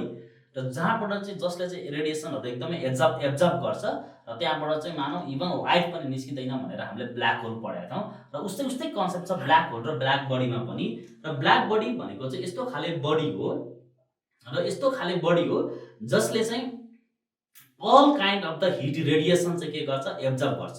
जस्तो मानौ all kind of the heat radiations चाहिँ के गर्छ एब्जर्ब गर्छ भनेदेखि जस्तो मानौ हामीले त्यसलाई चाहिँ के भन्छौँ ब्ल्याक बडी भनेर भन्छौँ। र अब हामीले के भन्छौँ भनेदेखि जस्तो मानौ फर ब्ल्याक बडीको लागि चाहिँ एब्सर्प्सन कोएफिसिएन्ट जस्तो अघि हामीले निकालेका थियौँ 1 is equal to R plus A plus T निकालेका थियौँ। यहाँनिर चाहिँ फर ब्ल्याक बडीको लागि फर ब्ल्याक बडी र ब्ल्याक बडीको लागि चाहिँ के हुन्छ भनेदेखि एब्जर्प्सन कोएफिसिएन्टको भ्यालु कति हुन्छ 1 हुन्छ। र एब्जर्प्सन कोएफिसिएन्टको भ्यालु 1 हुनु भनेको के हो भन्दाखेरि जस्तो मानौ कुनै पनि बडी चाहिँ जस्तो मानौ त्यो ब्ल्याक बडीमा चाहिँ इन्सिडेन्ट हो भने चाहिँ यसले सबै रेडिएसनलाई के गर्छ एब्जर्ब गर्छ। That means the absorption coefficient is equal to the 1 र यसको इमिसिभिटी पनि कति हुन्छ 1। इमिसिभिटी ई को भ्यालु पनि कति हुन्छ 1 र यसलाई हामीले के भन्छौँ इमिसिभिटी ई को भ्यालु पनि 1 भन्छौँ। तर हामीले यहाँनिर के भन्छौँ भनेदेखि कुनै पनि बडी पर्फेक्टली ब्ल्याक बडी हुँदैन र यस्तो खाले बडी जसले चाहिँ मानौ 96% देखि 98% सम्मको चाहिँ रेडिएसनलाई एब्जर्ब गर्छ र त्यस्तो खाले बडीलाई चाहिँ हामी के भनेर सपोज गर्छौँ we suppose this body is a perfectly black body. We suppose this body is a perfectly black body which absorbs the 96% to 98% of the radiations that falls on a body. कुनै पनि बडीलाई चाहिँ हामीले perfectly black body भन्ने भयौँ कति बेला जति बेला चाहिँ 96% देखि 98% सम्मको चाहिँ रेडिएसन त्यो अब्जेक्टमा फल भएको चाहिँ एब्जर्ब गर्यो भनेदेखि हामीले के भन्छौँ त्यसलाई चाहिँ ब्ल्याक बडी सपोज गर्छौँ। किनभनेदेखि no body is a perfectly black body. Ferry's black body. र अब म यहाँनिर चाहिँ फेरिज ब्ल्याक बडीको बारेमा चाहिँ थोरै डिस्कस गर्न चाहन्छु र त्यसको लागि मैले फर्स्ट अफ अल एउटा फिगर बनाउनु पर्ने हुन्छ र मैले यहाँनिर एउटा फिगर बनाएको छु। यो फिगर छ,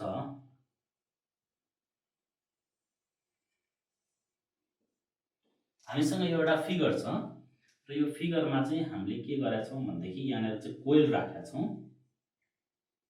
डबल वाल च्याम्बर भयो, यो च्याम्बरभित्र चाहिँ हामीले के गरेका छौँ एउटा कोइल राखेका छौँ। ओके, र यो कोइल राखिसके पछाडि अब हामीले यहाँनिर के गरेका छौँ भनेदेखि यो च्याम्बरको चाहिँ भित्रपट्टि साइजमा चाहिँ एउटा वेज सेप्ड बडी राखेका छौँ। र अब जब मानौँ यहाँनिर वेज सेप्ड बडी राखिएको छ र यो भित्रपट्टिको पार्टलाई चाहिँ हामीले चाहिँ के गरेका छौँ भनेदेखि यो कुनै एउटा मानौँ ल्याम्प ब्ल्याकले चाहिँ हामीले के गरेका छौँ कोटेड गरेका छौँ। यहाँनिर चाहिँ यो फेरिस ब्ल्याक बडीको बारेमा स्टडी गर्दैछौँ र यो फेरिस ब्ल्याक बडीमा चाहिँ एउटा मानौँ यो चाहिँ के छ भन्दाखेरि एउटा डबल वाल च्याम्बर छ र यो डबल वाल च्याम्बरमा चाहिँ एउटा पोइन्टमा चाहिँ होल छ र एक्ज्याक्टली होलको अपोजिट डिरेक्सनमा चाहिँ हामीले वेज सेप्ड बडी राखेका छौँ र वेज सेप्ड बडी राखेका छौँ भनेदेखि यो इनर पार्ट अफ द बडीलाई चाहिँ हामीले ल्याम्प ब्ल्याकले चाहिँ कोट गरेका छौँ र अब मानौँ यो डबल वाल च्याम्बरको भित्रपट्टि चाहिँ हामीले कोइल राखेका छौँ र यो कोइल राखिसके पछाडि चाहिँ यो कोइलको काम के हो भन्दाखेरि जस्तो मानौँ कोइललाई चाहिँ हामीले हिट गर्यो भनेदेखि चाहिँ यहाँ यो कोइलले चाहिँ के गर्न सक्छ रेडिएसन इमिट गर्ने तरिकाले चाहिँ हामीले यहाँनिर चाहिँ भित्रपट्टि कोइल राखेका छौँ र अब हामीले चाहिँ यहाँनिर के गर्छौँ भनेदेखि जब मानौँ कुनै पनि एउटा रेडिएसन चाहिँ यो वेज सेप्ड बडीमा चाहिँ फल हुन्छ यहाँबाट चाहिँ के हुन्छ भन्दाखेरि मल्टिपल रिफ्लेक्सन के हुन्छ अकर हुन्छ र मल्टिपल रिफ्लेक्सन अकर भइसके पछाडि के हुन्छ भनेदेखि चाहिँ यो रेडिएसन जुन चाहिँ भित्रपट्टि चाहिँ वेज सेप्ड बडीमा चाहिँ इन्सिडेन्ट हुन्छ र मल्टिपल रिफ्लेक्सन भइसके पछाडि चाहिँ के हुन्छ भनेदेखि चाहिँ जस्तो मानौँ यो all incident radiations will be absorbed हुन्छ। जस्तो मानौँ यो हिट कोइलले चाहिँ सबै इन्सिडेन्ट रेडिएसनलाई चाहिँ के गर्छ एब्जर्ब गर्छ र त्यही भएर चाहिँ अब हामीले के भन्छौँ भनेदेखि जस्तो मानौँ अब यहाँनिर चाहिँ जब हामीले चाहिँ फेरि यो कोइललाई चाहिँ हिट गर्यो जब रेडिएसन पठायो रेडिएसन पठाइसके पछाडि चाहिँ वेज सेप्ड बडीमा चाहिँ जब रेडिएसन इन्सिडेन्ट हुन्छ यो सबै रेडिएसनलाई चाहिँ के गर्छ यसले एब्जर्ब गर्छ र सबै रेडिएसनलाई चाहिँ एब्जर्ब गरिसके पछाडि चाहिँ अब फेरि त्यस पछाडि हामीले चाहिँ यहाँनिर चाहिँ कोइललाई हिट गर्यौँ भनेदेखि के हुन्छ भनेदेखि जब हामीले कोइललाई हिट गर्छौँ हिट गरिसके पछाडि कोइलको हिटिङबाट चाहिँ सबै काइन्ड अफ द रेडिएसनहरू चाहिँ के गर्न सक्यो प्रोड्युस गर्न सक्यो भनेदेखि हामीले चाहिँ यो सिस्टमलाई चाहिँ के भन्छौँ भनेदेखि पर्फेक्टली ब्ल्याक बडी भन्छौँ and this kind of the system we call is a Ferry's black body. Emissive power र इमिसिभ पावरलाई चाहिँ हामीले क्यापिटल ई ले रिप्रेजेन्ट गर्छौँ र इमिसिभ पावर भनेको के हो भन्दाखेरि इमिसिभ पावरलाई हामीले इन्टेन्सिटीको जस्तै गरी चाहिँ डिफाइन गर्न सक्छौँ तर इमिसिभ पावर र इन्टेन्सिटीमा अलिकति फरक छ र इमिसिभ पावर भनेको के हो भन्दाखेरि the amount of the heat radiation emitted from a object of the unit area in unit time. जस्तो मानौँ कुनै पनि जस्तो मानौँ बडीबाट चाहिँ जस्तो मानौँ इमिट भएको चाहिँ के भयो रेडिएसन चाहिँ युनिट टाइममा चाहिँ जस्तो मानौँ हामीले के भन्नु पर्यो भने कुनै पनि एउटा बडी छ र त्यो बडीबाट चाहिँ के भयो रेडिएसन के भयो इमिट भयो भनेदेखि चाहिँ युनिट एरिया अफ द चाहिँ बडीबाट चाहिँ रेडिएसन चाहिँ युनिट टाइममा चाहिँ इमिट भयो भनेदेखि हामी त्यो पावरलाई नै हामी के भन्छौँ इमिसिभ पावर भन्छौँ र इमिसिभ पावरलाई चाहिँ हामीले चाहिँ इले रिप्रेजेन्ट गर्छौँ र इले रिप्रेजेन्ट गरिसके पछाडि हामीले यसलाई चाहिँ म्याथमेटिकली कसरी लेख्न सक्छौँ भनेदेखि द्याट इज क्यू भनेको चाहिँ amount of the heat radiation that is emitted from a body of the unit area in unit time or E is equal to चाहिँ हामीले क्यू बाई एलाई क्यू बाई टीलाई चाहिँ हामीले चाहिँ के लेख्न सक्छौँ भने क्यू बाई टी भनेको इनर्जी अपन टाइम हो र त्यसलाई हामीले पावर पनि लेख्न सक्छौँ डिभाइडेड बाई एरिया त छँदैछ और यहाँबाट हामीले फेरि के लेख्न सक्छौँ पी इज इक्वल टु के लेख्न सक्छौँ ए लेख्न सक्छौँ र अब हामीले यहाँनिर फेरि यो ई को चाहिँ युनिटलाई चाहिँ इमिसिभ पावरको युनिटलाई चाहिँ हामीले के पनि लेख्न सक्छौँ भनेदेखि वाट पर मिटर स्क्वायर किनकि पावरको युनिट वाट र एरियाको युनिट के हो metre square therefore the unit of the emissive power is watt per metre square. र अब हामी त्यसै गरी इमिसिभिटीलाई डिफाइन गर्न गइरहेका छौँ। इमिसिभिटी र इमिसिभिटीलाई चाहिँ हामीले केले रिप्रेजेन्ट गर्छौँ इले रिप्रेजेन्ट गर्छौँ र इमिसिभिटी भनेको चाहिँ के हो भन्दाखेरि the emissivity is defined as the emissive power of a body to the emissive power of the black body भनेको चाहिँ ratio of the emissive power of the certain body to the emissive power of the black body is known as the emissivity र इमिसिभिटीलाई एले represent गर्छौँ mathematically हामीले इमिसिभिटीलाई चाहिँ emissive power of the body to the emissive power of the black body गरेर लेख्छौँ E is equal to कति हुन्छ EB बाइ कति हुन्छ EBB हुन्छ। अब मानौ EBB भनेको चाहिँ emissive power of the black body र emissive power of the body हुन्छ। र मानौ पर्फेक्टली ब्ल्याक बडीको लागि चाहिँ के हुन्छ भनेदेखि for a perfectly black body हामीले पर्फेक्टली ब्ल्याक बडीको लागि हेर्ने हो भनेदेखि चाहिँ के हुन्छ EB इज इक्वल टु चाहिँ के हुन्छ EBB हुन्छ। Therefore emissivity E is equal to चाहिँ कति हुन्छ EBB बाइ कति हुन्छ EBB implies E is equal to कति हुन्छ 1 हुन्छ। यो भन्नुको मिनिङ के हो भन्दाखेरि चाहिँ ब्ल्याक बडीबाट चाहिँ all kinds of the heat radiations can be emitted. Stephen Boltzmann law, यो स्टिफेन्स बोल्ट्जम्यान्स ल भनेको चाहिँ धेरै इम्पोर्टेन्ट छ किन भन्दाखेरि स्टिफेन्स बोल्ट्जम्यान्सको ल युज गरेर चाहिँ हामीले टेम्परेचर अफ द सन पनि क्याल्कुलेसन गर्न सक्छौं। र स्टिफेन्स बोल्ट्जम्यान्स लले के भन्छ भनेदेखि the amount of the heat radiation emitted by a body from the unit area in the unit time, the amount of heat radiation emitted by the body from the unit area in the unit time is directly proportional to the के हुन्छ fourth power of the के हुन्छ temperature हुन्छ। र त्यो भनेको चाहिँ के हो भन्दाखेरि E is directly proportional to कति हो T टु द पावर 4 हो। र यो भनेको चाहिँ के हो भन्दाखेरि E भनेको चाहिँ amount of heat radiation emitted by a black body from its unit area in unit time भनेको के हो E that is directly proportional to कति हुन्छ fourth power of the temperature that is T to the power 4। र अब हामीले यो proportionality sign हटायौं भनेदेखि E इज इक्वल टु के पाउँछौं sigma T to the power 4 पाउँछौं, वेयर सिग्मा भनेको चाहिँ के हो भन्दाखेरि हामीले चाहिँ प्रोपोर्सनालिटी कन्स्ट्यान्ट हो। र यो प्रोपोर्सनालिटी कन्स्ट्यान्टको भ्यालु कति हुन्छ भनेदेखि 5.67 into 10 to the power -8 watt per metre square अनि K टु द पावर -4 हुन्छ। र यसलाई हामीले के भन्छौं भन्दाखेरि that is called as the Stefan's constant भनेर भन्छौं। र E भनेको चाहिँ इमिसिभ पावर हो। र इमिसिभ पावर हो भनेदेखि जस्तो मानौ हामीलाई के थाहा छ भनेदेखि जस्तो मानौ यसलाई नै हामीले के भन्छौं स्टिफेन्स ल भन्छौं। र अब जस्तो मानौ हामीलाई के थाहा छ भनेदेखि power P is equal to के थाहा छ E इन्टु एरिया थाहा छ। Therefore P is equal to के लेख्न सक्छौं हामीले sigma A T to the power के लेख्न सक्छौं 4 लेख्न सक्छौं। यो भनेको चाहिँ फर अ ब्ल्याक बडीको लागि, फर अ ब्ल्याक बडीको लागि चाहिँ the amount of the radiation emitted from a black body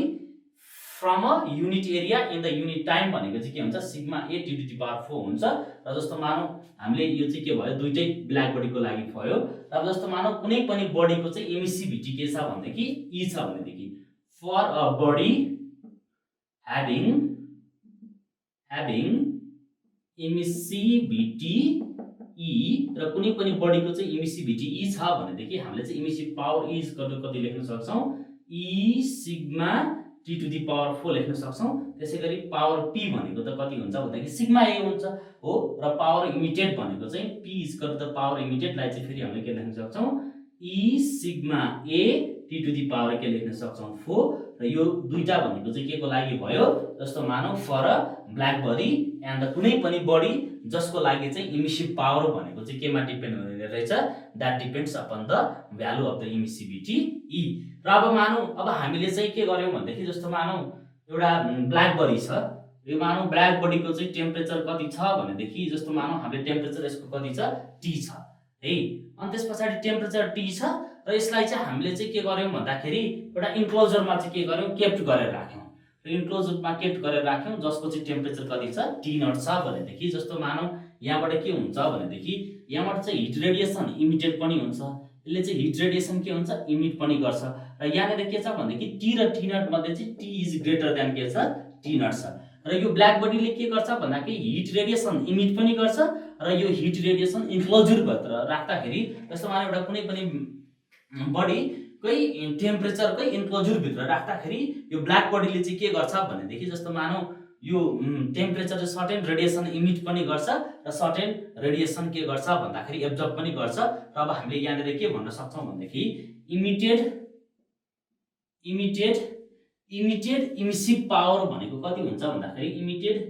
इमिसिभ पावरलाई हामीले के लेख्न सक्छौं भनेदेखि पावर इज इक्वल टु यहाँबाट हामीले के पनि लेख्न सक्छौं भनेदेखि इमिटेड इमिसिभ पावर भनेको चाहिँ E1 इज इक्वल टु कति हुन्छ सिग्मा कति हुन्छ T to the power 4 किनकि यो बडीको टेम्परेचर कति छ T छ therefore emitted emissive power भनेको चाहिँ the amount of the heat radiation emitted from the black body from its the भन्छ भन्दाखेरि unit area in the unit time भनेको कति हो E1 is equal to sigma T to the power 4 र अब मानौ योले चाहिँ इमिट गर्छ भनेदेखि चाहिँ यसले चाहिँ के पनि गर्छ जस्तो मानौ certain amount of the heat रेडिएसनलाई चाहिँ के गर्छ एब्जर्ब पनि गर्छ therefore absorbed emissive पावरलाई हामीले के लेख्न सक्छौं भन्दाखेरि दैट E2 भनेको कति हुन्छ माइनस सिग्मा कहाँबाट चाहिँ एब्जर्ब गर्छ यो body of the temperature T2 T0 भन्ने बडीको टेम्परेचरबाट चाहिँ के गर्छ पावरलाई चाहिँ एब्जर्ब गर्छ therefore अब हामीले के लेख्न सक्छौं भन्दाखेरि यहाँबाट चाहिँ नेट इमिसिभ पावर भनेको कति हुन्छ net emissive power E is equal to कति हुन्छ E1 प्लस कति हुन्छ E2 हुन्छ और हामीले के भन्न सक्छौं E इज इक्वल टु कति भन्न सक्छौं sigma T to the power 4 minus कति sigma T0 to the power 4 और E इज इक्वल टु कति हुन्छ sigma T to the power 4 कति हुन्छ minus T0 to the power 4 र यो चाहिँ के भयो भनेदेखि that is the another form of the Stephen's Boltzmann's law when a black body is kept in a black बडीलाई चाहिँ हामीले सर्टेन इन्क्लोजरमा राख्यौं भनेदेखि चाहिँ त्यतिबेला चाहिँ नेट इमिसिभ पावर भनेको कति हुने रहेछ sigma T to the power 4 minus T0 to the power 4 भयो भनेदेखि जस्तो मानौ हामीलाई के थाहा छ भनेदेखि power P is equal to कति थाहा छ AE थाहा छ therefore हामीले P इज इक्वल टु कति पनि लेख्न सक्छौं sigma A T to the power 4 minus T0 to the power 4 पनि लेख्न सक्छौं यो चाहिँ के को लागि जस्तो मानौ एउटा पर्फेक्टली ब्ल्याक बडीलाई चाहिँ हामीले सर्टेन टेम्परेचरमा चाहिँ के गर्यौं इन्क्लोज गरेर राख्यौं भनेदेखि के हुने रहेछ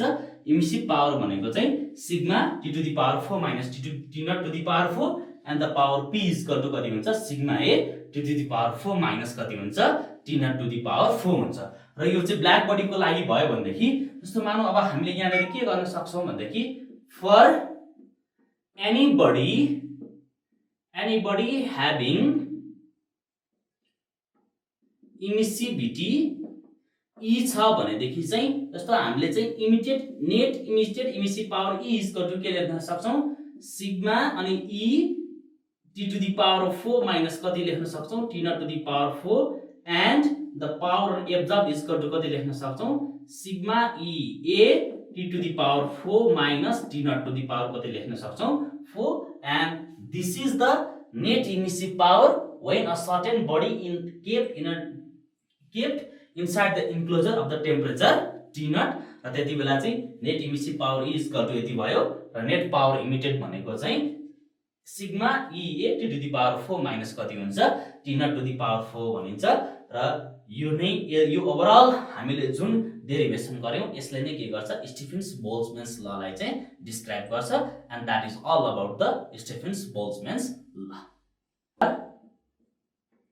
कन्स्ट्यान्ट सोलर कन्स्ट्यान्टलाई हामीले यसले रिप्रेजेन्ट गर्छौं र यो सोलर कन्स्ट्यान्ट भनेको के हो भन्देखि जस्तो मानौ the amount of heat energy received by the sun from its unit area in the unit time unit area र युनिट एरियाको चाहिँ सनको सर्फेसले चाहिँ युनिट टाइममा चाहिँ अर्थमा छोडेको पावरलाई अर्थमा छोडेको चाहिँ हिट रेडिएसनलाई हामी के भन्छौं सोलर कन्स्ट्यान्ट भन्छौं र म्याथमेटिकली हामीले कसरी लेख्न सकिन्छ भनेदेखि mathematically solar constant S can be written as the amount of the heat energy received by the sun from its unit area in unit time र हामीले यहाँनेर फेरि अब यो चाहिँ कति हुन्छ भनेदेखि जस्तो मानौ अर्थको लागि त यसको भ्यालु भनेको चाहिँ कति हुन्छ फर अर्थ र अर्थको लागि चाहिँ यसको भ्यालु भनेको चाहिँ that is 1400 watt per metre square हुन्छ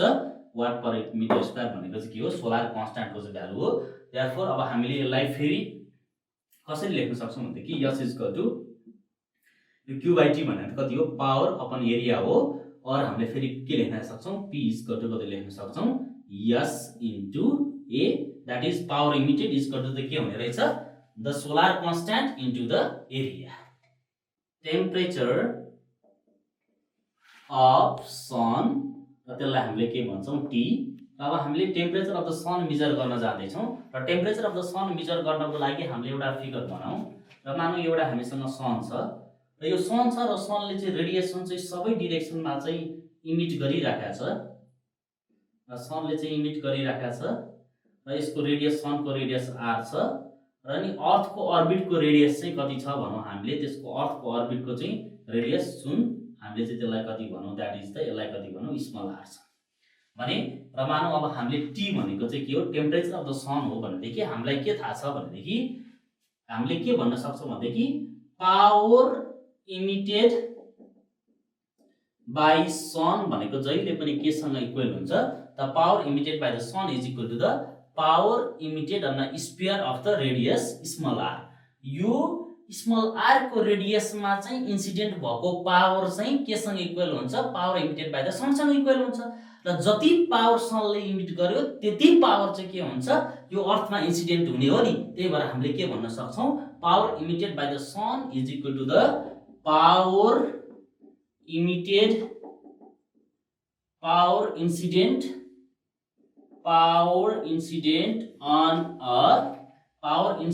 अन अ हामीले के भन्न सक्छौँ एउटा स्फियर अफ रेडियस केमा r मा र यसलाई हामीले फेरि के लेख्न सक्छौँ भनेदेखि पावर इमिटेड बाई द सन भनेको त के हो इमिसिभ पावर हो र त्यो हामीले के लेख्न सक्छौँ भनेदेखि पावर इमिटेड बाई द सनलाई चाहिँ that is area of the sun into कति लेख्न सक्छौँ sigma T to the power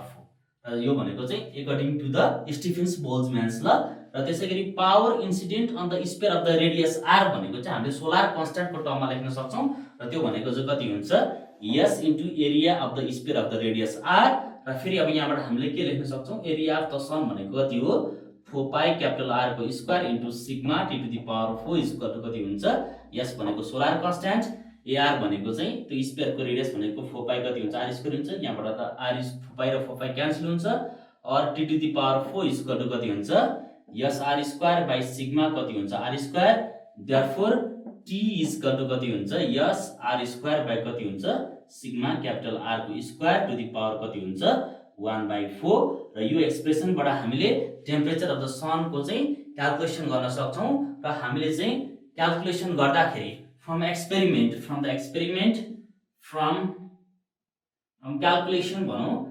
क्याल्कुलेसनबाट चाहिँ यो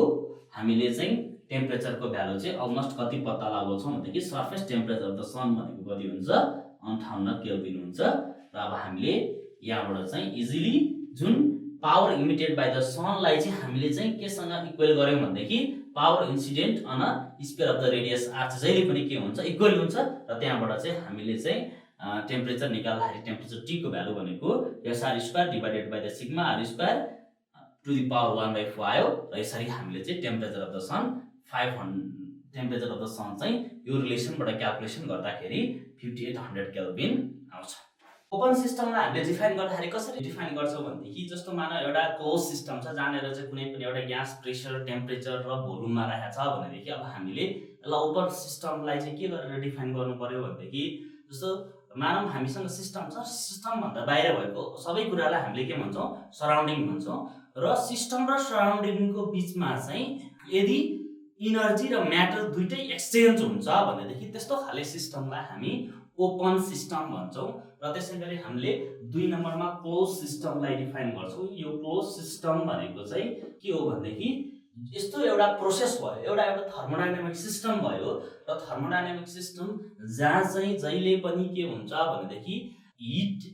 इनर्जी र भनौं न कुनै पनि इनर्जीको मात्रा ट्रान्सफर्मेसन हुन्छ सिस्टम र सराउन्डिङको बीचमा चाहिँ एक्सचेन्ज हुन्छ। त्यो दुईटामा चाहिँ सिस्टमबाट सराउन्डिङमा नि हिट जान पाउँछ र सराउन्डिङबाट सिस्टममा नि हिट जान्छ तर इनर्जी त त्यहाँनेर एक्सचेन्ज भइहाल्यो तर यदि म्याटरको एक्सचेन्ज छैन if there is only exchange of energy but the matter छ भनेदेखि त्यस्तो खाले सिस्टमलाई हामीले क्लोज सिस्टम भन्छौं र अब हामीले अर्को एउटा सिस्टमलाई डिफाइन गर्छौं र त्यो भनेको आइसोलेटेड सिस्टम हो। आइसोलेटेड सिस्टम भनेको कस्तो सिस्टम हो भनेदेखि जहाँनेर चाहिँ अघि हामीले भन्यौं सिस्टम र सराउन्डिङ छ भनेदेखि यो एउटा सिस्टम र सराउन्डिङको बीचमा चाहिँ if there is neither exchanges of the heat nor exchange of the energy भनेको जहाँनेर चाहिँ इनर्जी र हिटको एक्सचेन्ज हुँदैन भनेदेखि त्यस्तो खाले सिस्टमलाई हामीले जहिले पनि आइसोलेटेड सिस्टम भन्छौँ र आइसोलेटेड सिस्टममा त्यहाँनिर चाहिँ कहिले पनि इनर्जी र म्याटरको एक्सचेन्ज हुँदैन र जनरली हामीले थर्मोडाइनामिक भेरिएबललाई डिफाइन गर्छौँ र थर्मोडाइनामिक भेरिएबल भनेको कस्तो हो भनेदेखि जस्तो मानौँ कुनै पनि एउटा सिलिन्डरमा ग्यास छ र ग्यासको सर्टेन टेम्परेचर प्रेसर भोल्युम हुन्छ र त्यहाँनिर चाहिँ certain amount of the hit involve भएको हुन्छ भनेदेखि जस्तो हामीले यहाँनिर हेर्दाखेरि कुनै पनि एउटा सिलिन्डरमा ग्यासको चाहिँ सर्टेन प्रेसर छ त्यसको भोल्युम छ र त्यसको टेम्परेचर भनेदेखि हामीले यो तीनवटा कुरालाई चाहिँ हामीले के भन्छौँ थर्मोडाइनामिक भेरिएबल भनेर भन्छौँ यसलाई जनरली हामीले थर्मोडाइनामिक भेरिएबल भन्छौँ र अब हामीले एउटा थर्मोडाइनामिक इक्वेसन भनेको के हो थर्मोडाइनामिक इक्वेसनलाई पनि हामीले डिफाइन गर्नुपर्ने हुन्छ र एनी इक्वेसन भनेको हामीले थर्मोडाइनामिक इक्वेसन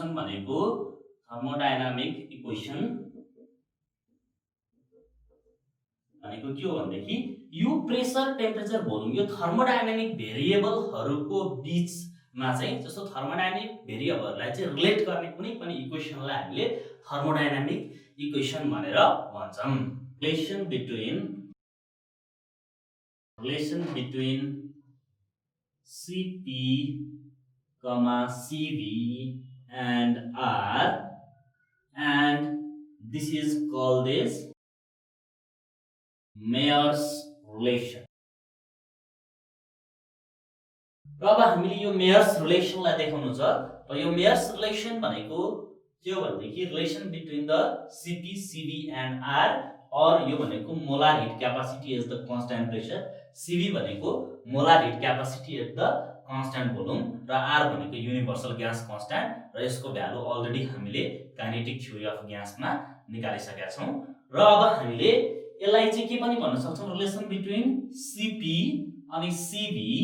एन्ड R पनि भन्न सक्छौं र R भनेको चाहिँ के हो भन्दाखेरि यो भनेको चाहिँ मोलार ग्यास कन्स्ट्यान्ट यो भनेको चाहिँ के हो भन्दाखेरि ग्यास कन्स्ट्यान्ट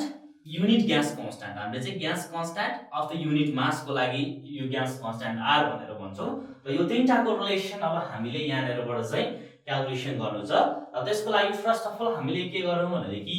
यहाँनेर एउटा सिलिन्डर लियौं यो सिलिन्डर म बनाउँछु पहिला यो सिलिन्डरको वाल भयो यो सिलिन्डरको वाल चाहिँ नन कन्डक्टिङ छ र यसको बटम बेस चाहिँ के छ भनेदेखि कन्डक्टिङ छ र अब हामीले यो वाल नन कन्डक्टिङ र यसको बेस कन्डक्टिङ छ र यहाँनेर हामीले एउटा पिस्टन फिट गरेका छौं फ्रिक्सनलेस पिस्टन र यो पिस्टन को मानौं इनिशियल पोजिसन जस्तो हामीसँग कति छ भन्दाखेरि यहाँनेर चाहिँ सुरुको इनिशियल पोजिसन ए भयो र सर्टेन समय पछाडी चाहिँ स्मल भोल्युम डिस्प्लेस भइसके पछाडीको डिस्टेन्स चाहिँ हामीले के भनौं भनेदेखि यसको चाहिँ कति छ b छ र सुरुमा यो सिलिन्डर भित्र n मोल अफ द आइडियल ग्यास भनौं n मोल अफ ग्यास छ र यो n मोल अफ द ग्यासको चाहिँ temperature pressure p volume d र कति छ टेम्परेचर t छ र अब हामीले यहाँनेर हामीलाई के निकाल्नु छ भनेदेखि Cp, Cv र R को रिलेसन निकाल्नु छ र त्यसको लागि हामीले के भन्यौ भनेदेखि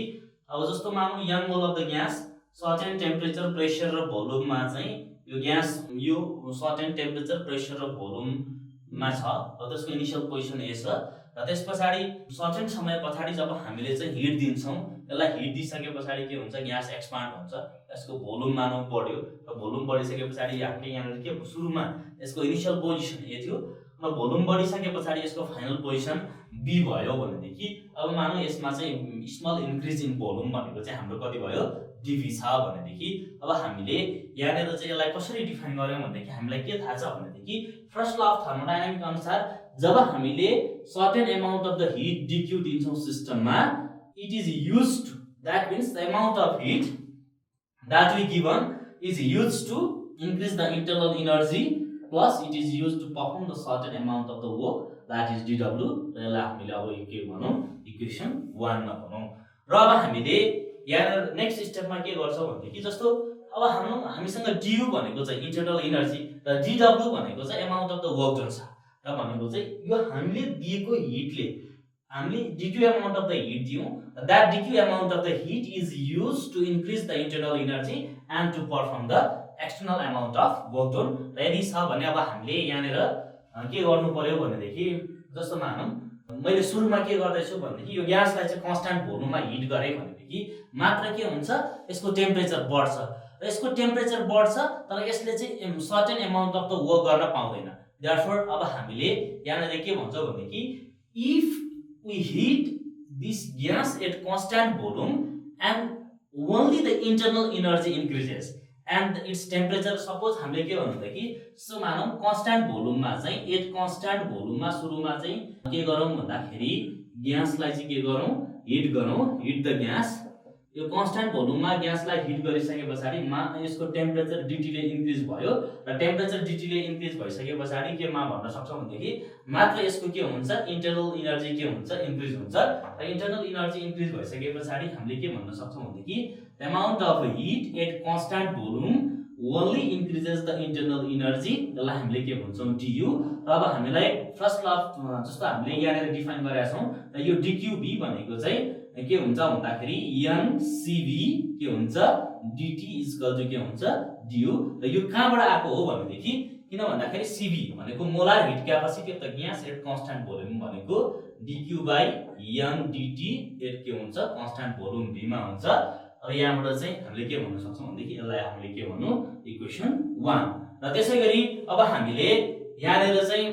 डिफाइन गर्दाखेरि के कुराको डिफाइन गर्न सक्छौं भनेदेखि जस्तो मानौं यो कन्स्ट्यान्ट भोल्युममा ग्यासलाई हिट गर्दाखेरि मात्र यसको इन्टरनल एनर्जी इन्क्रिज भयो molar heat capacities of gas यो molar heat capacity of the gas पनि हामीले कन्स्ट्यान्ट प्रेसर र कन्स्ट्यान्ट भोल्युममा हुन्छ जसरी स्पेसिफिक हिट क्यापासिटीलाई हामीले कन्स्ट्यान्ट प्रेसर र कन्स्ट्यान्ट भोल्युममा डिफाइन गरेका छौं अब हामीले त्यही भएर स्पेसिफिक हिट क्यापासिटीलाई डिफाइन गर्दाखेरि ग्यासको लागि चाहिँ दुईटा हुन्छ अब हामीले यहाँ के भन्नु भने specific heat capacity of a gas एक नम्बरमा स्पेसिफिक हिट क्यापासिटी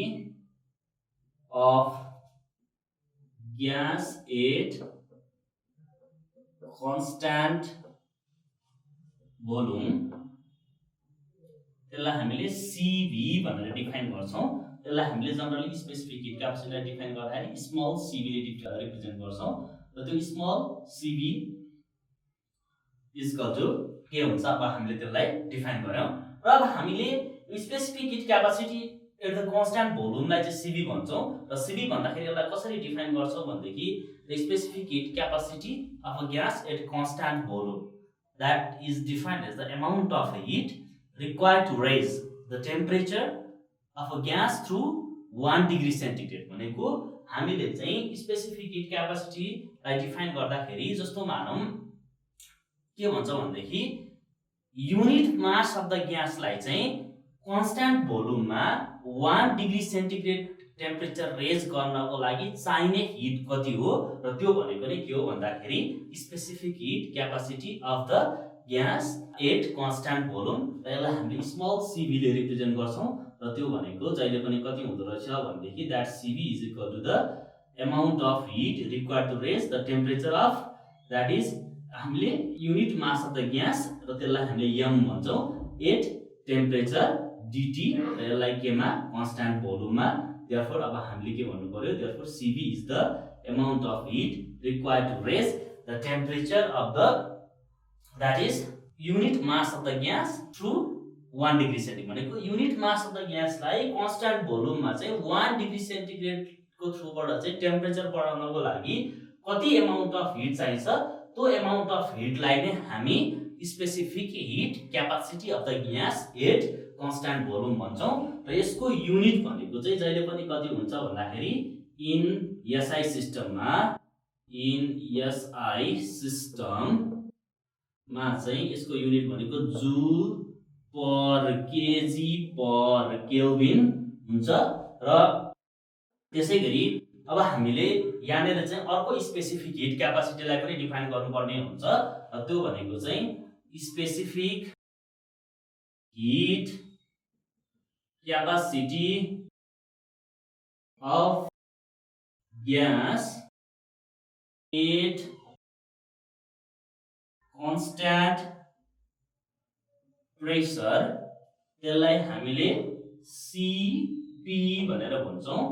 र यो specific heat capacity of the gas at constant pressure भनेको चाहिँ के हो भनेदेखि अब हामीले कुनै पनि ग्यासलाई चाहिँ भनौँ certain unit mass of the ग्यासलाई चाहिँ कन्स्ट्यान्ट प्रेसरमा चाहिँ हामीले जस्तो मानौँ त्यो भनेको चाहिँ मानौँ certain amount of the heat दिनु पर्यो। के गर्नको लागि भनेदेखि कन्स्ट्यान्ट प्रेसरमा certain amount of the heat दिनु पर्यो। कुनै पनि ग्यासलाई चाहिँ टेम्परेचर 1 डिग्री सेन्टिग्रेडले बढाउनको लागि चाहिँ चाहिने हिट कति हो, र त्यसलाई नै हामीले के भन्छौँ specific heat capacity of the gas at constant pressure. त्यसलाई डिफाइन गर्दाखेरि हामीले the amount of heat required to raise the temperature of the gas through 1 degree centigrade is known as specific heat capacity of the gas at constant pressure। भनेको अब हामीले यसलाई mathematically लेख्दाखेरि कसरी लेख्छौँ भने Cp is equal to that means the amount of heat required to raise the temperature, amount of heat required to raise the unit mass of the gas at constant pressure through 1 degree centigrade is known as the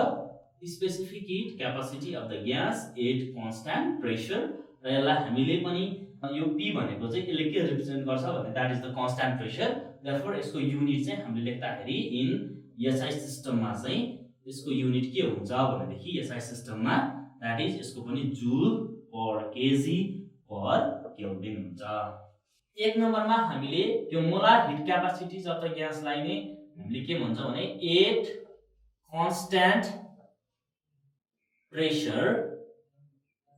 र यसलाई define गर्दाखेरि हामीले molar heat क्यापासिटीजलाई चाहिँ जहिले पनि capital C अनि तलपट्टि P ले define गर्छौं। र यो भनेको चाहिँ के हो भन्दाखेरि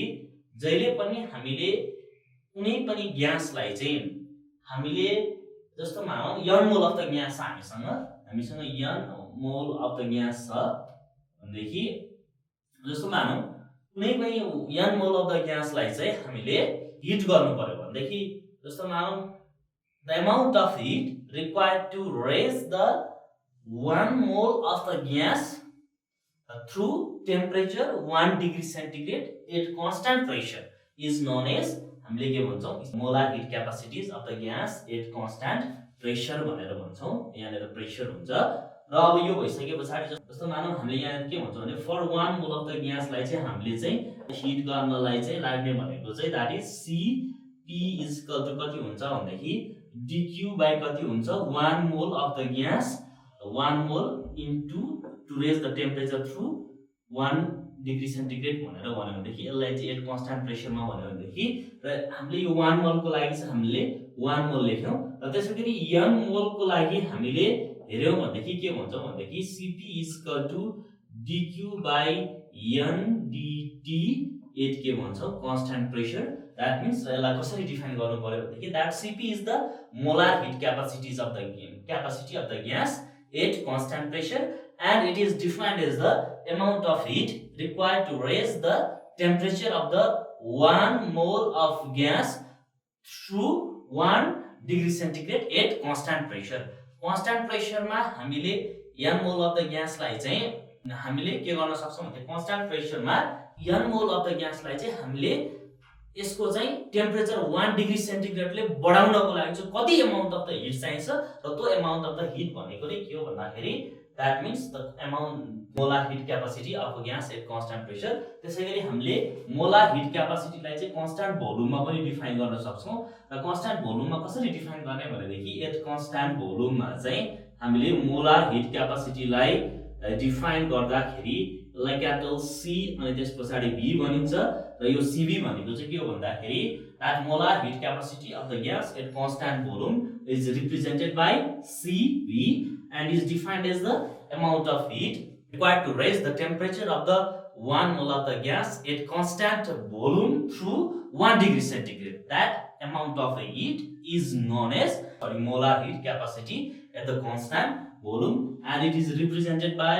mathematically it is written by dq by n, that is dt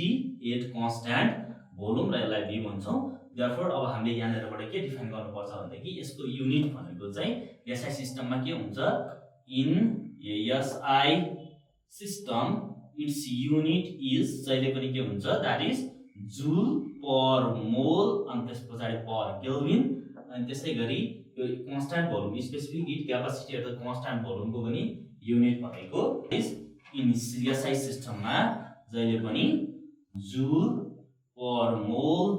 per kelvin हुन्छ। र अब हामीले यहाँबाट चाहिँ के बुझ्नु पर्यो भन्दाखेरि यो सीपी र यो सीबी भनेको चाहिँ मोलार हिट क्यापासिटी हो, र मोलार हिट क्यापासिटी सीपी भनेको कन्स्ट्यान्ट प्रेसरमा र सीबी भनेको चाहिँ कन्स्ट्यान्ट भोल्युममा हो भनेदेखि अब हामीले यसलाई डिफाइन गर्दाखेरि चाहिँ कसरी डिफाइन गर्नुपर्छ भनेदेखि जस्तो मानौ यो सीपी भनेको चाहिँ molar heat capacity at the constant pressure र सीबी भनेको molar heat capacity at the constant volume हो भनेदेखि यो दुईटालाई कम्बाइन्डली बुझ्दाखेरि के बुझ्नु पर्यो भन्दाखेरि मात्र हामीसँग यहाँनिर पी र भी को फरक छ भनेको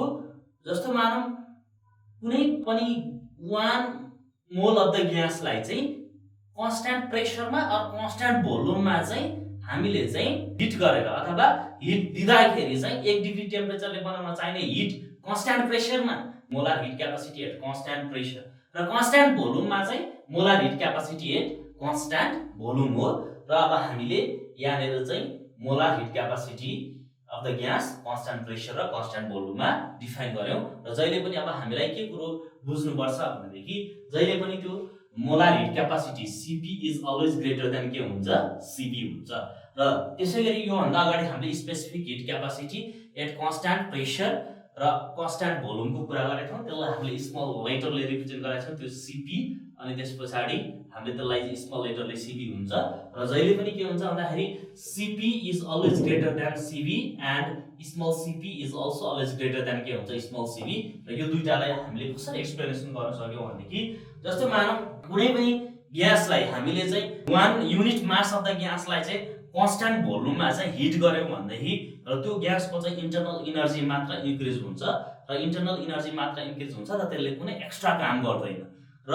जब हामीले चाहिँ कुनै पनि ग्यासलाई चाहिँ 1 मोल अफ द ग्यासलाई अथवा 1 युनिट मास अफ द ग्यासलाई चाहिँ हामीले कन्स्ट्यान्ट प्रेसरमा त्यसलाई चाहिँ हिट दियौं भनेदेखि र त्यतिबेला त्यसको इन्टरनल एनर्जी पनि इन्क्रिज हुन्छ र त्यसले अरु एक्सटर्नल वर्क पनि काम गर्छ। देयरफोर अब हामीले के भन्छौं भन्दाखेरि that means always CP is greater than CV भन्छौं। किन भन्दाखेरि कुनै पनि ग्यासलाई चाहिँ कन्स्ट्यान्ट प्रेसरमा चाहिँ हिट गर्दाखेरि यसको इन्टरनल एनर्जी पनि चेन्ज हुन्छ र यसले certain amount of the extra work पनि गर्छ। तर कुनै पनि ग्यासलाई चाहिँ हामीले कन्स्ट्यान्ट भोल्युममा चाहिँ हिट दियौं भनेदेखि that amount of hit only used to increase the internal energy, but it cannot perform the external work done. Therefore, the specific heat capacity of the gas or molar heat capacity of the gas at constant pressure is always greater than specific heat capacity of the gas or molar heat capacity of the gas at constant volume. Therefore, Cp is always greater than Cv. Internal energy लाई हामीले U भनेर represent गर्छौं। यसलाई हामीले generally represent गर्दाखेरि in thermodynamics in case of physics हामीले due पनि भन्छौं। र अब हामीले यो एनर्जी भनेको चाहिँ इन्टरनल एनर्जी र इन्टरनल एनर्जी डिफाइन गर्दाखेरि र हामीले के भनेर डिफाइन गर्नुपर्छ भनेदेखि र ग्यास जस्तो मानौं जहिले पनि हामीले के भन्छौं भनेदेखि कुनै पनि सिस्टममा चाहिँ भएको चाहिँ एनर्जी सिस्टमको एनर्जी भनेको चाहिँ जहिले पनि सम अफ द के हुन्छ भनेदेखि kinetic energy plus potential energy हुन्छ र total energy of the gas is sum of the kinetic energy and the potential energy. र अब हामीले यहाँनिर के भन्छौं भनेदेखि यो काइनेटिक एनर्जी भनेको चाहिँ motion of the molecules gas molecules कुनै पनि सिस्टममा भएको मोलिक्युल्सको मोसनको कारणले गर्दाखेरि काइनेटिक एनर्जी डेभलप हुन्छ भनेदेखि अनि त्यसपछि पोटेन्शियल एनर्जी भनेको चाहिँ र ग्यास मोलिक्युल्स एउटा र अर्को ग्यास मोलिक्युल्सको चाहिँ एट्र्याक्सनको फोर्स अफ एट्र्याक्सनले चाहिँ जहिले पनि के दिन्छ the force of attraction between the gas molecules such system gives the that is potential energy र जहिले पनि ग्यासको केसमा के हुन्छ भनेदेखि potential energy of the gas भनेको चाहिँ फोर्स अफ एट्र्याक्सन जहिले पनि के हुन्छ नेग्लिजिबल हुन्छ र नेग्लिजिबल भइसके पछाडि के हुन्छ भन्दाखेरि हामीले के भन्न सक्छौँ भन्दाखेरि त्यहाँनिर potential energy due to the gas हुँदैन किन भन्दाखेरि त्यो पोटेन्शियल एनर्जी भनेको force of attraction potential energy भनेको चाहिँ एट्र्याक्सन बिट्विन द भनेको मोलिक्युल र मोलिक्युलको बीचको डिस्टेन्सले कारणले गर्दाखेरि दिने एनर्जी हो र त्यो जहिले पनि नेग्लिजिबल हुन्छ भनेदेखि अब हामीले यहाँनिर के डिफाइन गर्छौँ भनेदेखि that the total energy is the sum of the kinetic energy only र काइनेटिक एनर्जी भनेको नै के हो भन्दाखेरि टोटल एनर्जी भयो केको केसमा ग्यासको केसमा र अब हामीले यहाँनिर डिफाइन गर्दाखेरि टोटल एनर्जीलाई कसरी डिफाइन गर्छ भनेदेखि यदि हामीले कहिले पनि कुनै पनि सिस्टममा चाहिँ जब कुनै पनि सिस्टमको चाहिँ हामीले फोर्सलाई चाहिँ जस्तो मानौँ टेम्परेचर बढाउँछौँ र टेम्परेचर बढाइसके पछाडि के हुन्छ भन्दाखेरि काइनेटिक एनर्जी पनि बढ्छ र काइनेटिक एनर्जी बढिसके पछाडि के हुन्छ भन्दाखेरि जस्तो मानौँ काइनेटिक एनर्जी बढ्नु भनेको के हो इन्टरनल एनर्जी पनि बढ्नु हो त्यहाँदेखि इन्टरनल एनर्जी भनेको कुनै पनि सिस्टमको इन्टरनल एनर्जी भनेको नै टोटल एनर्जी हो र total energy is the sum of the kinetic energy and potential energy भयो र त्यो बिचमा पनि हामीले के भन्छौँ भनेदेखि काइनेटिक एनर्जी त सर्टेन हुन्छ नै के हुन्छ भन्दाखेरि जस्तो मानौँ कुनै पनि सिस्टम छ ग्यास सिलिन्डरमा कन्टेन गरेको छ त्यसको ग्यासको चाहिँ ऱ्यान्डम मोसन हुन्छ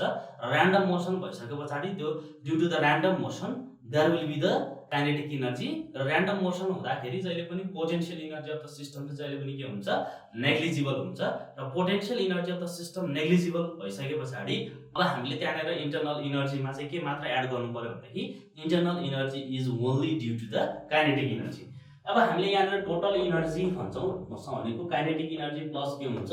potential energy nearly equal to के भन्न पाउँछौँ 0 therefore total energy is only due to the kinetic energy and internal energy is equal to the total energy is equal to the के हुन्छ काइनेटिक एनर्जी र अब हामीलाई के थाहा छ भन्दाखेरि जहिले पनि हामीले टेम्परेचर बढायौँ भनेदेखि कुनै पनि सिस्टमको त्यो मोसन अफ द मोलिक्युल्स पनि के हुन्छ इन्क्रिज हुन्छ र त्यसको थर्मल भाइब्रेसनको कारणले गर्दाखेरि मोसनमा पनि के आउँछ इन्क्रिज आउँछ र मोसनमा इन्क्रिज आउनु भनेको के हो काइनेटिक एनर्जीको भ्यालु पनि के हुनु हो बढ्नु हो र त्यही भएर हामीले जहिले पनि के भन्छौँ भनेदेखि internal energy is the function of the temperature only र हामीले के भन्नु पर्यो भन्दाखेरि internal energy भनेको नै के हो that internal energy is the function of the temperature relation भयो that relation is the Mayer's relation for the young mole of the gas अब हामीले दुवैतिर चाहिँ m ले डिभाइड गरौँ र m भनेको चाहिँ मोलार मास भयो भनेदेखि हामीले यहाँनिर Cp/m - Cv/m इक्वल टु के लेख्न सक्छौँ R/m लेख्छौँ र यहाँबाट हामीले के पाइन्छ भन्दाखेरि Cp/m भनेको small cp - small cv equal to कति हुन्छ R and this is the required Mayer's relation worked on by the gas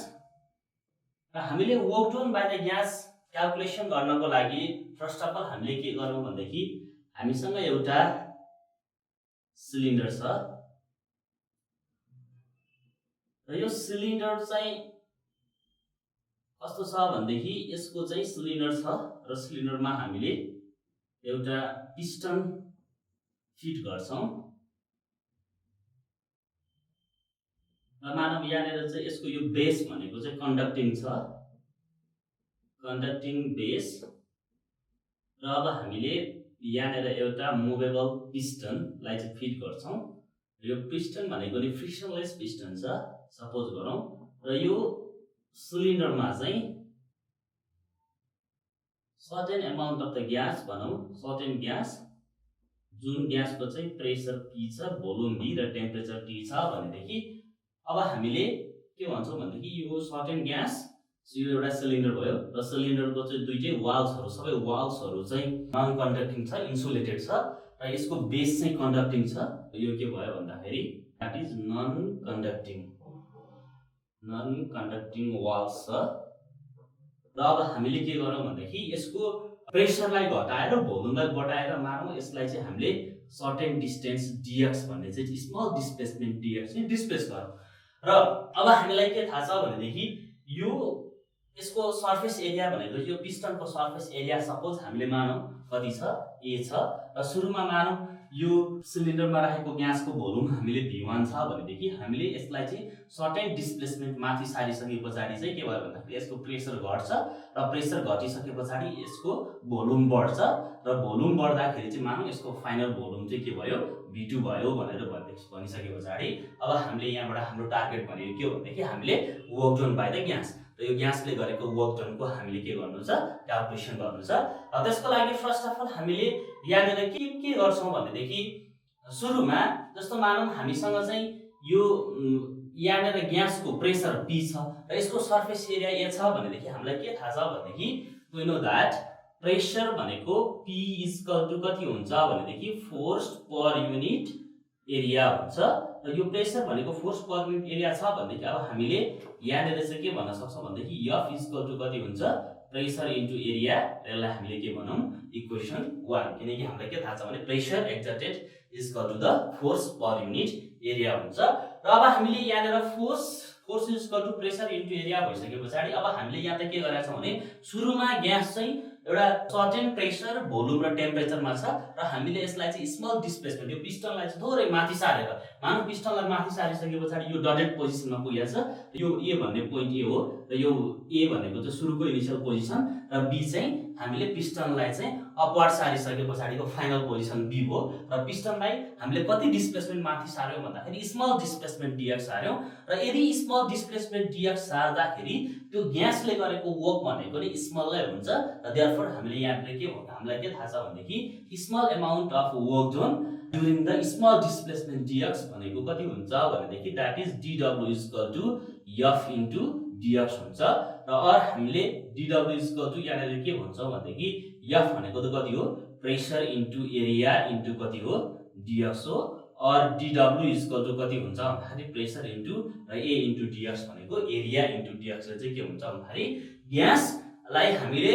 expansion गर्दाखेरि भनौं भोल्युम बढाउँदाखेरि चाहिँ कति बढाउँदाखेरि चाहिँ डिस्प्लेस भएको भोल्युम हुन्छ किनकि a भनेको एरिया dx भनेको डिस्प्लेसमेन्ट र एरिया र डिस्प्लेसमेन्टले के दिन्छ भोल्युम, यसलाई हामीले इक्वेसन कति भनौं र 2 र अब हामीले यहाँनेर के गरेका छौं भनेदेखि यो ग्यासलाई चाहिँ इनिशियल भोल्युम v1 बाट फाइनल भोल्युम v2 चाहिँ बढाएको छौं भनेदेखि हामीले के गर्छौं भनेदेखि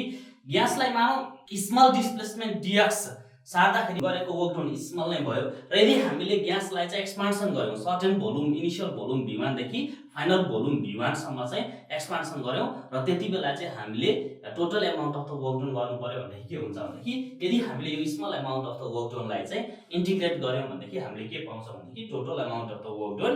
by the gas in displacing the gas through the small displacement dx पाउँछौं र त्यो भनेको अब हामीले कसरी लेख्न सक्छौं भने that w is equal to the integration v1 to v2 अनि त्यसपछि dw हुन्छ र अब हामीले फेरि यहाँनेर के लेख्छौं भनेदेखि यहाँबाट w is equal to हामीले के लेख्न पायौं अब जस्तो हामीलाई के थाहा छ यहाँनेर v1 to v2 त हाम्रो इन्टिग्रेसनको लिमिट छँदै छ र यो dw भनेको pdv हुन्छ र अब हामीले यो p र dv छ हामीसँग यो p पनि भेरिएबल d पनि भेरिएबल हो तर के गर्यौं भन्दाखेरि हामीले एट कन्स्ट्यान्ट प्रेसरमा हामीले ग्यासलाई एक्सपान्ड गर्यौं भन्दाखेरि w equal to p constant प्रेसरको भ्यालु बाहिर आउँछ यहाँ हामीले v1 to v2 लेख्न सक्छौं अनि कति हुन्छ dv और w इक्वल टु p त छँदै छ हाम्रो यो भनेको कति हुन्छ v अनि त्यसपछि v1 to v2 और हामीले यहाँ के भन्छौं w equal to p v2 minus v1 that is the amount of the work done by the gas while expanding the gas from initial volume v1 to final volume v2। आज हामी यहाँनेर specific heat capacity को कुरा गर्दै छौं र यो भन्दा अगाडि पनि हामीले स्पेसिफिक हिट क्यापासिटी को बारेमा अलरेडी कुरा गरिसकेका छौं र स्पेसिफिक हिट क्यापासिटी हामीले सोलिड को बारेमा कुरा गरेका छौं र जहिले पनि सोलिड को लागि के हुन्छ भनेदेखि स्पेसिफिक हिट क्यापासिटी भनेको चाहिँ जस्तो मानव सिंगल हुन्छ र स्पेसिफिक हिट क्यापासिटी भनेको के हो भनेदेखि the amount of heat required to raise the certain mass of the gas भनौं न unit mass of the gas through 1 degree centigrade हामीले डिफाइन गर्दाखेरि चाहिँ त्यसरी डिफाइन गर्छौं। That means the amount of heat required to increase the temperature of a gas 1 degree centigrade भनेको unit mass of the सोलिडलाई हामीले 1 degree सेन्टिग्रेडको थ्रुबाट चाहिँ increase गर्नु पर्यो भनेदेखि त्यो एमाउन्ट अफ हिटलाई नै हामीले के भन्छौँ भनेदेखि specific heat capacity of the gas भनेर भन्छौँ। र अब हामीले specific heat capacity of the ग्यासलाई पनि डिफाइन गर्नुपर्ने हुन्छ र यो specific heat capacity of the ग्यासलाई चाहिँ डिफाइन गर्नको लागि हामीले के कुरामा डिफाइन गर्छौँ भनेदेखि जस्तो मानौँ जहिले पनि के हुन्छ भनेदेखि र हामीले यहाँनिर चाहिँ के कुरा पढ्नुपर्ने हुन्छ भनेदेखि यो ग्यासको चाहिँ एक्सपान्सिभिटी जहिले पनि के हुन्छ एकदमै हाई हुन्छ र सोलिडको चाहिँ एक्सपान्सिभिटी एकदमै के हुन्छ नेग्लिजिबल हुन्छ। देयरफोर अब हामीले यहाँनिर के कुराको डिफाइन गर्नु पर्यो भनेदेखि जहिले पनि specific heat capacity of the solid चाहिँ सिंगल हुन्छ र अब हामीले यहाँनिर के भन्नुपर्ने हुन्छ भनेदेखि specific heat capacity of the gas चाहिँ दुईटा हुन्छ। किन भनेदेखि जहिले पनि हामीले ग्यासलाई चाहिँ एक्सपान्ड गर्दाखेरि चाहिँ हामीले चाहिँ आइदर टेम्परेचर चाहिँ सेम राख्न सक्छौँ र अर्को कुरो के हो भन्दाखेरि हामीले टेम्परेचर चाहिँ के गर्न सक्छौँ चेन्ज पनि गर्न सक्छौँ र त्यही भएर अब हामीले यहाँनिर डिफाइन गर्दाखेरि specific heat capacity of the ग्यासलाई चाहिँ डिफाइन गर्नको लागि के गर्छौँ भनेदेखि जस्तो मानौँ specific heat capacity of the gas चाहिँ एउटा मात्र हुने भयो र त्यो भनेको जनरली हामीले के रिप्रेजेन्ट गर्छौँ अघि भन्दाखेरि Q = mS अनि त्यस पछाडि के भनेको थियौँ डेल्टा थीटा र यो m भनेको चाहिँ मास s भनेको चाहिँ स्पेसिफिक हिट क्यापासिटी अनि डेल्टा थीटा भनेको चाहिँ के हो चेन्ज इन टेम्परेचर थियो। र यसैगरी अब हामीले यहाँनिर चाहिँ के कुरा डिफाइन गर्नुपर्छ भनेदेखि यो specific heat capacity of the ग्यासलाई चाहिँ डिफाइन गर्नको लागि चाहिँ हामीले अरू कुराहरू भन्दा पनि के गर्नु पर्यो भनेदेखि specific heat capacity of the certain substance चाहिँ जस्तो भनौँ यो ब्रासको लागि छुट्टै हुन्छ अनि आइरनको लागि छुट्टै हुन्छ र सबैको लागि एउटा स्पेसिफिक भ्यालु हुन्छ। र अब हामीले यहाँनिर सिभी भनेको चाहिँ molar heat capacity of the gas at constant volume भनेको सिभी योबाट आएको हो यो डिक्युभी भनेको द्याट इज एनसिभी अनि त्यस पछाडि डिटी र हामीले यो सिलिन्डर भित्र चाहिँ an mole of the ideal ग्यासलाई राखेका छौँ। र यस पछाडि अब फेरि हामीले के गर्छौँ भनेदेखि त्यो ग्यासलाई आइडल ग्यासलाई an mole of the ideal ग्यासलाई चाहिँ हिट गरौँ एट द केमा कन्स्ट्यान्ट प्रेसरमा चाहिँ हामीले हिट गर्दाखेरि के हुन्छ भनेदेखि जहिले पनि हामीले कुनै पनि ग्यासलाई चाहिँ कन्स्ट्यान्ट प्रेसरमा हिट गर्दाखेरि यसको इन्टरनल एनर्जी पनि इन्क्रिज हुन्छ साथसाथै यसको के हुन्छ भनेदेखि यसले चाहिँ एक्सटर्नल एमाउन्ट पनि वर्क गर्छ र मानौँ हामीले के भनौँ भनेदेखि एट कन्स्ट्यान्ट प्रेसरमा ग्यासलाई हिट गर्दाखेरि मानौँ यसको चाहिँ के हुन्छ टेम्परेचर डिटीले इन्क्रिज हुन्छ र यसको भोल्युम डिभीले इन्क्रिज भयो भनेदेखि जस्तो मानौँ यसले चाहिँ certain amount of the work नि गर्छ र यसको के भयो टेम्परेचरमा नि इन्क्रिज भयो भनेदेखि अब हामीले के भन्छौँ भनेदेखि that amount of heat at constant pressure is equal to the के हुन्छ द्याट इज अब हामीले यसलाई के भन्छौँ भनेदेखि डिक्युपी अनि डिक्युपी के हुन्छ it is use to increase the amount of heat भनेको डिक्यु यसलाई हामीले के भन्न सक्छौँ भनेदेखि यो डिक्यु भनेको के हुन्छ द्याट इज एन के हुन्छ सिपी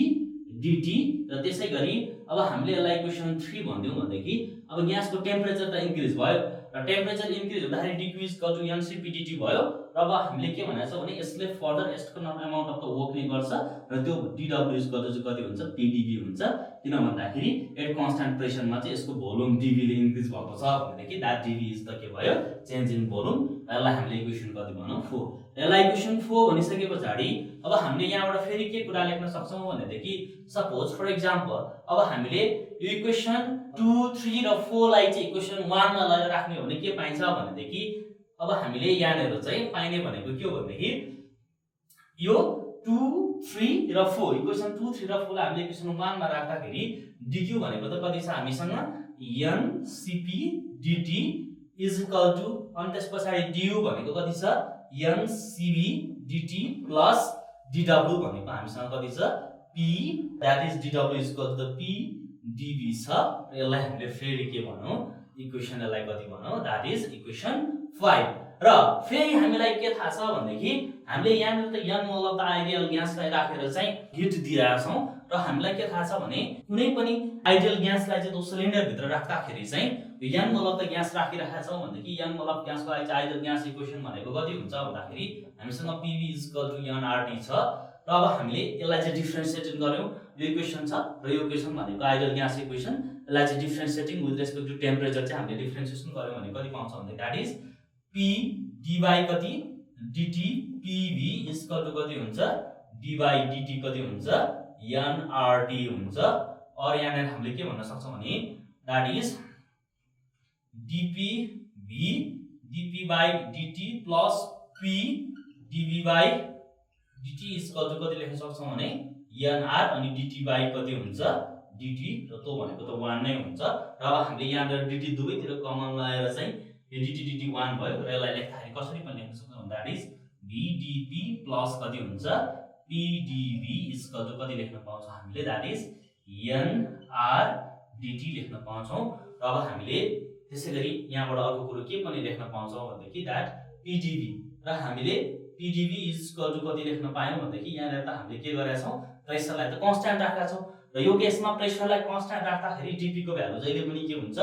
0 हुन्छ। therefore the pressure is constant, therefore v is equal to के हुन्छ 0। therefore हामीले यहाँबाट के राख्न सक्छौं that is pdv is equal to nr dt। र यसलाई अब हामीले यसलाई इक्वेसन कति भनौं 6 भन्यौ भनेदेखि यो इक्वेसन 6 लाई 5 मा लगाएर राख्दाखेरि कति हुन्छ भनेदेखि that is from equation 6 लाई लगेर 5 मा राख्दाखेरि ncp dt is equal to ncv dt अनि त्यसपछि प्लस pdv को ठाउँमा कति राख्न पाउँछ हामीले that is nr dt। र अब हामीले यहाँनिर चाहिँ के कमन ल्याउँ n dt कमन ल्याउँ cp हुन्छ इक्वल टु n dt अनि कति लेख्न पाउँछौं cv प्लस r यो र यो क्यान्सल हुन्छ और cp इक्वल टु कति हुन्छ cv plus r or cp minus cv equal to कति हुन्छ r। यसलाई हामीले के भन्छौं मेयर्स रिलेसन भनेर भन्छौं। र अब हामीले मेयर्स रिलेसन त भयो र यहाँबाट के भयो भन्दाखेरि यो भनेको molar heat capacity of the gas at constant pressure, यो cv भनेको molar heat capacity of the gas at constant volume and r भनेको चाहिँ के भयो भन्दाखेरि that is the molar gas constant. र यसैगरी हामीले यो मेयर्स रिलेसनलाई डिफाइन गर्यौं। र मानौ हामीले चाहिँ जस्तो मानौ यो त n मोल अफ द ग्यास को लागि भयो। यो भन्दा अगाडि हामीले हिट को बारेमा कुरा गर्यौं र हिट र टेम्परेचर के हो भन्ने बारेमा कुरा गर्यौं हामीले। र अब हामीले थर्मोडायनामिक्स के हो र फर्स्ट ल अफ थर्मोडायनामिक्स मा चाहिँ जनरली के हुन्छ हिट को फ्लो के हुन्छ टेम्परेचर को के हुन्छ भन्ने कुरा हामीले विस्तृत रूपमा अध्ययन गर्छौं। र यसको लागि फर्स्ट अफ अल हामीले यो फर्स्ट ल अफ थर्मोडायनामिक्स ले चाहिँ के कुराको बारेमा एक्सप्लेन गर्छ भने जस्तो चाहिँ जनरली यहाँनेर चाहिँ interconversion of the heat र मेकानिकल वर्क के हुन्छ। जस्तो मानौ मेकानिकल एनर्जीले गर्दाखेरि हिट प्रोड्युस हुन्छ भनेदेखि हिटले गर्दाखेरि पनि मेकानिकल एनर्जी प्रोड्युस हुन सक्छ कि सक्दैन भन्ने कुरो चाहिँ हामीले फर्स्ट ल अफ थर्मोडायनामिक्स को बारेमा फर्स्ट ल अफ थर्मोडायनामिक्स पढ्छौं। र जनरली के हुन्छ भनेदेखि जहिले पनि जस्तो मानौ कुनै पनि एउटा बुलेट गएर चाहिँ एउटा कुनै पनि मासमा ठोक्यो भयो कोलाइड हो भनेदेखि त्यहाँनेर चाहिँ जो मेकानिकल वर्कको कारणले गर्दाखेरि जब त्यहाँनेर कोलिजन हुन्छ र कोलिजन भइसकेपछि हिट प्रोड्युस हुन्छ र त्यहाँनेर के भयो भनेदेखि मेकानिकल एनर्जी चाहिँ हिट एनर्जीमा के भयो कन्भर्ट भयो। र त्यसैगरी अब हामीले जस्तो मानौ कहीँनेर फ्रिक्सन भएको छ भनेदेखि त्यहाँनेर मेकानिकल वर्क भएको हुन्छ र त्यो मेकानिकल वर्क चाहिँ हिटमा कन्भर्ट भएको हुन्छ। र हामीले चाहिँ interconversion of the heat energy र मेकानिकल एनर्जी को विस्तृत अध्ययन चाहिँ यो थर्मोडायनामिक्समा गर्छौं। र थर्मोडायनामिक्समा हामीले फर्स्ट ल अफ थर्मोडायनामिक्स पढ्नु भन्दा अगाडि धेरै कुराको बारेमा जानकारी लिनु जरुरी छ। र त्यसको लागि फर्स्ट अफ अल हामीले थर्मोडायनामिक सिस्टम के हो भनेर पढ्छौं। थर्मोडायनामिक सिस्टम र थर्मोडायनामिक सिस्टम भनेको यस्तो एउटा सिस्टम हो जनरली हामीले के भन्छौं भनेदेखि यहाँनेर चाहिँ मानौ कुनै पनि एउटा सिलिन्डरमा चाहिँ ग्यास छ र ग्यास चाहिँ सर्टेन प्रेसर भोल्युम र टेम्परेचरमा छ भनेदेखि अब हामीले त्यो एउटा जहाँनेर चाहिँ ग्यास इन्क्लोज गरेको छ र त्यो पार्टलाई चाहिँ हामी के भन्छौं सिस्टम भन्छौं। र एनीथिङ आउटसाइड द सिस्टमलाई चाहिँ हामीले जनरली के भन्छौं भनेदेखि सराउन्डिङ भन्छौं। र हामीले थर्मोडायनामिक सिस्टमलाई चाहिँ डिफाइन गर्दाखेरि चाहिँ हिट अथवा कुनै पनि म्याटर र सिस्टम र सराउन्डिङ बीचमा चाहिँ एक्सचेन्ज हुन्छ कि हुँदैन भन्ने कुरालाई लिएर हामीले थर्मोडायनामिक सिस्टमलाई चाहिँ 3 पार्ट्समा डिभाइड गरिएको छ। र एउटा पार्ट भनेको चाहिँ ओपन सिस्टम र ओपन सिस्टम भनेको चाहिँ यस्तो खाले सिस्टम हो र हामीले एक नम्बरमा के डिफाइन गरौँ ओपन सिस्टम। र ओपन सिस्टम भनेको यस्तो सिस्टम हो जहाँनिर चाहिँ हिट र म्याटर इनर्जी के हुन्छ एक्सचेन्ज हुन्छ सिस्टम र सराउन्डिङको बिचमा चाहिँ if there is exchange between the heat and matter that is heat and energy worked on by the system or gas भनौँ र हामीले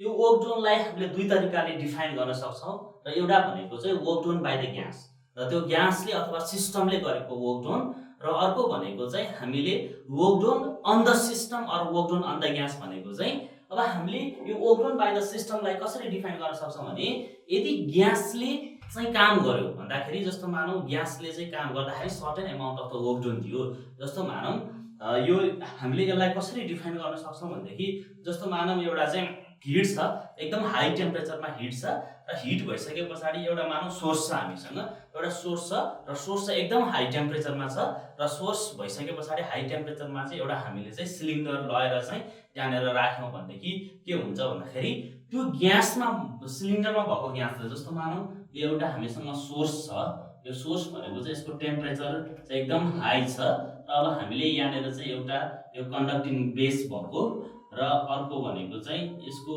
कन्डक्टिङ बेस भएको र नन कन्डक्टिङ अथवा इन्सुलेटेड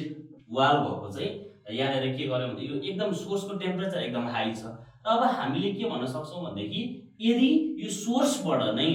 यो ग्यासले चाहिँ कति लियो भन्दाखेरि Q1 amount of the hit लिएर चाहिँ certain amount of the work गर्यो भनेदेखि हामीले यसलाई के भन्छ भनेदेखि that amount of the work done by spending it's internal energy र यो कुनै पनि वस्तुको अथवा कुनै पनि सिस्टमको चाहिँ इन्टरनल इनर्जीको कारणले गर्दाखेरि वर्क डन भयो भनेदेखि हामीले त्यसलाई के भन्छौँ भनेदेखि that is the work done by the system or work done by the gas भन्छौँ र यसको यो वर्क डनलाई हामीले जहिले पनि के भन्छौँ भनेदेखि this amount of the work done is also called as the positive work done यसलाई हामीले पोजिटिभ वर्क डन पनि भन्छौँ and that is work done by the system is also called as the positive work done र अब हामीले त्यसै गरी अर्को कुरालाई डिफाइन गर्छौँ त्यो भनेको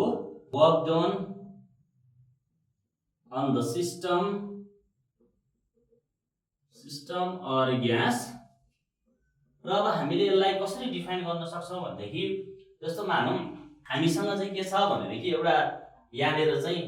यसलाई के भनौँ भन्दाखेरि यहाँनिर सिङ्क भन्ने कुरो छ र यो सिङ्क भनेको चाहिँ के हो भन्दाखेरि हामीले सराउन्डिङ भन्न पनि सक्छौँ र यो भनेको चाहिँ लो टेम्परेचर रिजनमा भएको वस्तु हो र सिङ्क भनेको चाहिँ T2 भनेर मानौँ र यहाँनिर हामीले यसलाई के भनौँ भन्दाखेरि यसको लो टेम्परेचर छ र यो लो टेम्परेचर भइसके पछाडि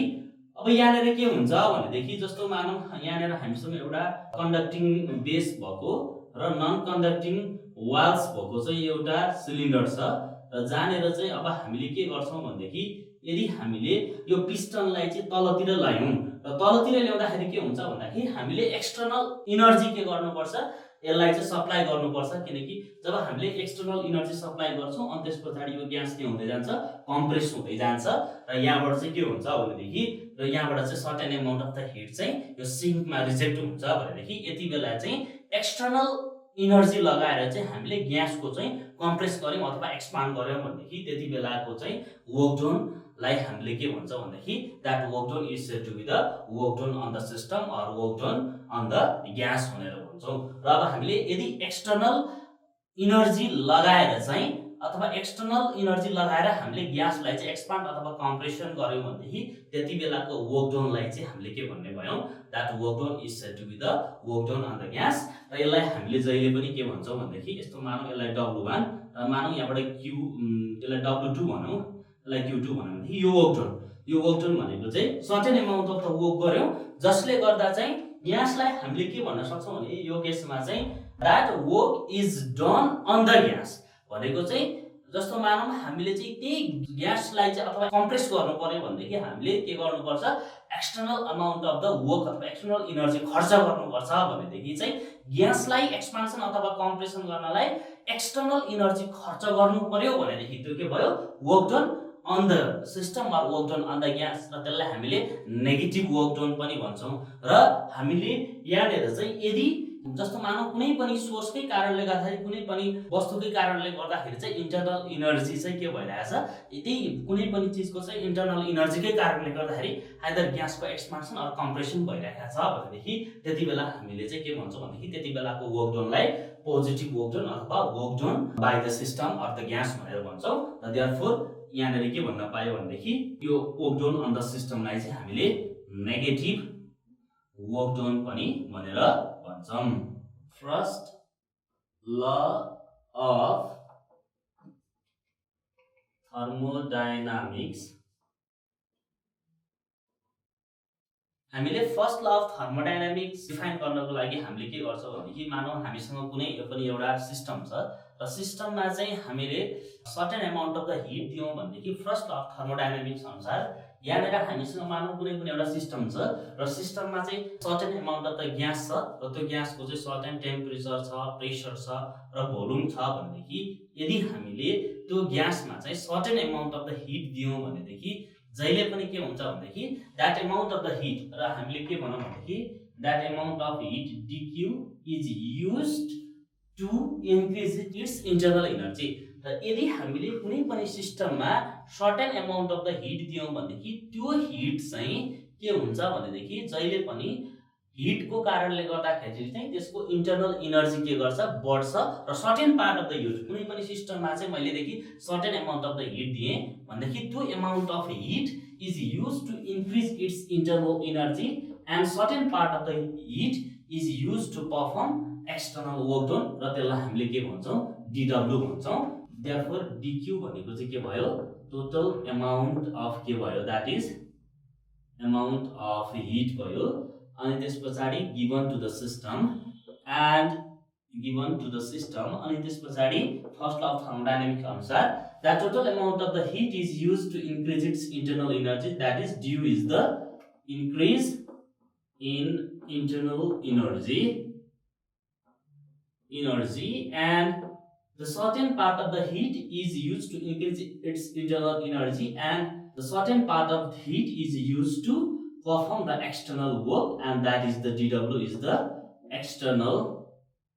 work done.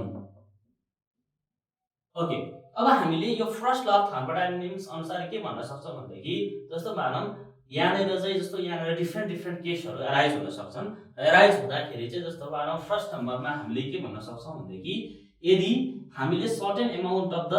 हिट दिँदाखेरि चाहिँ जस्तो यो त फर्स्ट ल अफ थर्मोडायनामिक्सको स्टेटमेन्ट भयो र फर्स्ट ल अफ थर्मोडायनामिक्सले के भन्ने रहेछ भनेदेखि जहिले पनि हामीले कुनै पनि सिस्टममा certain amount of the heat दियौँ भनेदेखि त्यो हिट चाहिँ के हुने रहेछ भन्दाखेरि that amount of heat is use to increase the internal energy and some part of heat is use to perform external work done. र अब हामीले के भन्छौँ, DQ भनेको total amount of heat given to the system,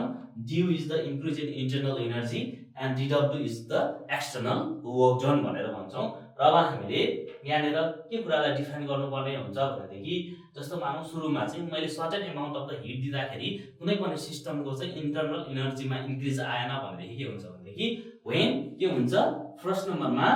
DU is equal to 0 हुँदाखेरि DQ भनेको चाहिँ amount of heat supply भनेको के को लागि मात्र युज हुन्छ, that amount of heat is use to perform the external work done only. Define गर्दाखेरि कसरी डिफाइन गर्नुपर्ने हुन्छ भनेदेखि यो ग्यासलाई चाहिँ हामीले के गर्न सक्छौँ भनेदेखि जस्तो भोल्युम कन्स्ट्यान्ट राखेर पनि हामीले हिट दिन सक्छौँ र ग्यासलाई हामीले प्रेसर कन्स्ट्यान्ट राखेर पनि के गर्न सक्छौँ, हिट दिन सक्छौँ। र हिट दिँदाखेरि चाहिँ के हुन्छ भनेदेखि जस्तो मानौ तिनीहरूको चाहिँ स्पेसिफिक हिट क्यापासिटी चाहिँ हामीले ग्यासलाई कन्स्ट्यान्ट राखेर पनि कुनै पनि ग्यासको टेम्परेचर बढाउन सक्छौँ र अब हामीले कुनै पनि ग्यासलाई चाहिँ भोल्युम कन्स्ट्यान्ट राखेर पनि हामीले यसको चाहिँ टेम्परेचर बढाउन सक्छौँ अथवा टेम्परेचरलाई कन्स्ट्यान्ट राख्न सक्छौँ। तर सोलिडको चाहिँ एक्सपान्सिभिटीको भ्यालु चाहिँ एकदमै कम हुने भएको कारणले गर्दाखेरि चाहे त्यो कन्स्ट्यान्ट प्रेसरमा होस् चाहे त्यो कन्स्ट्यान्ट भोल्युममा होस् के हुन्छ भनेदेखि कुनै पनि सोलिडको चाहिँ टेम्परेचर रेज गर्नको लागि हामीलाई इक्वल अमाउन्ट अफ द हिटको जरुरत पर्छ। र ग्यासको केसमा भन्ने हो भनेदेखि के हुन्छ भनेदेखि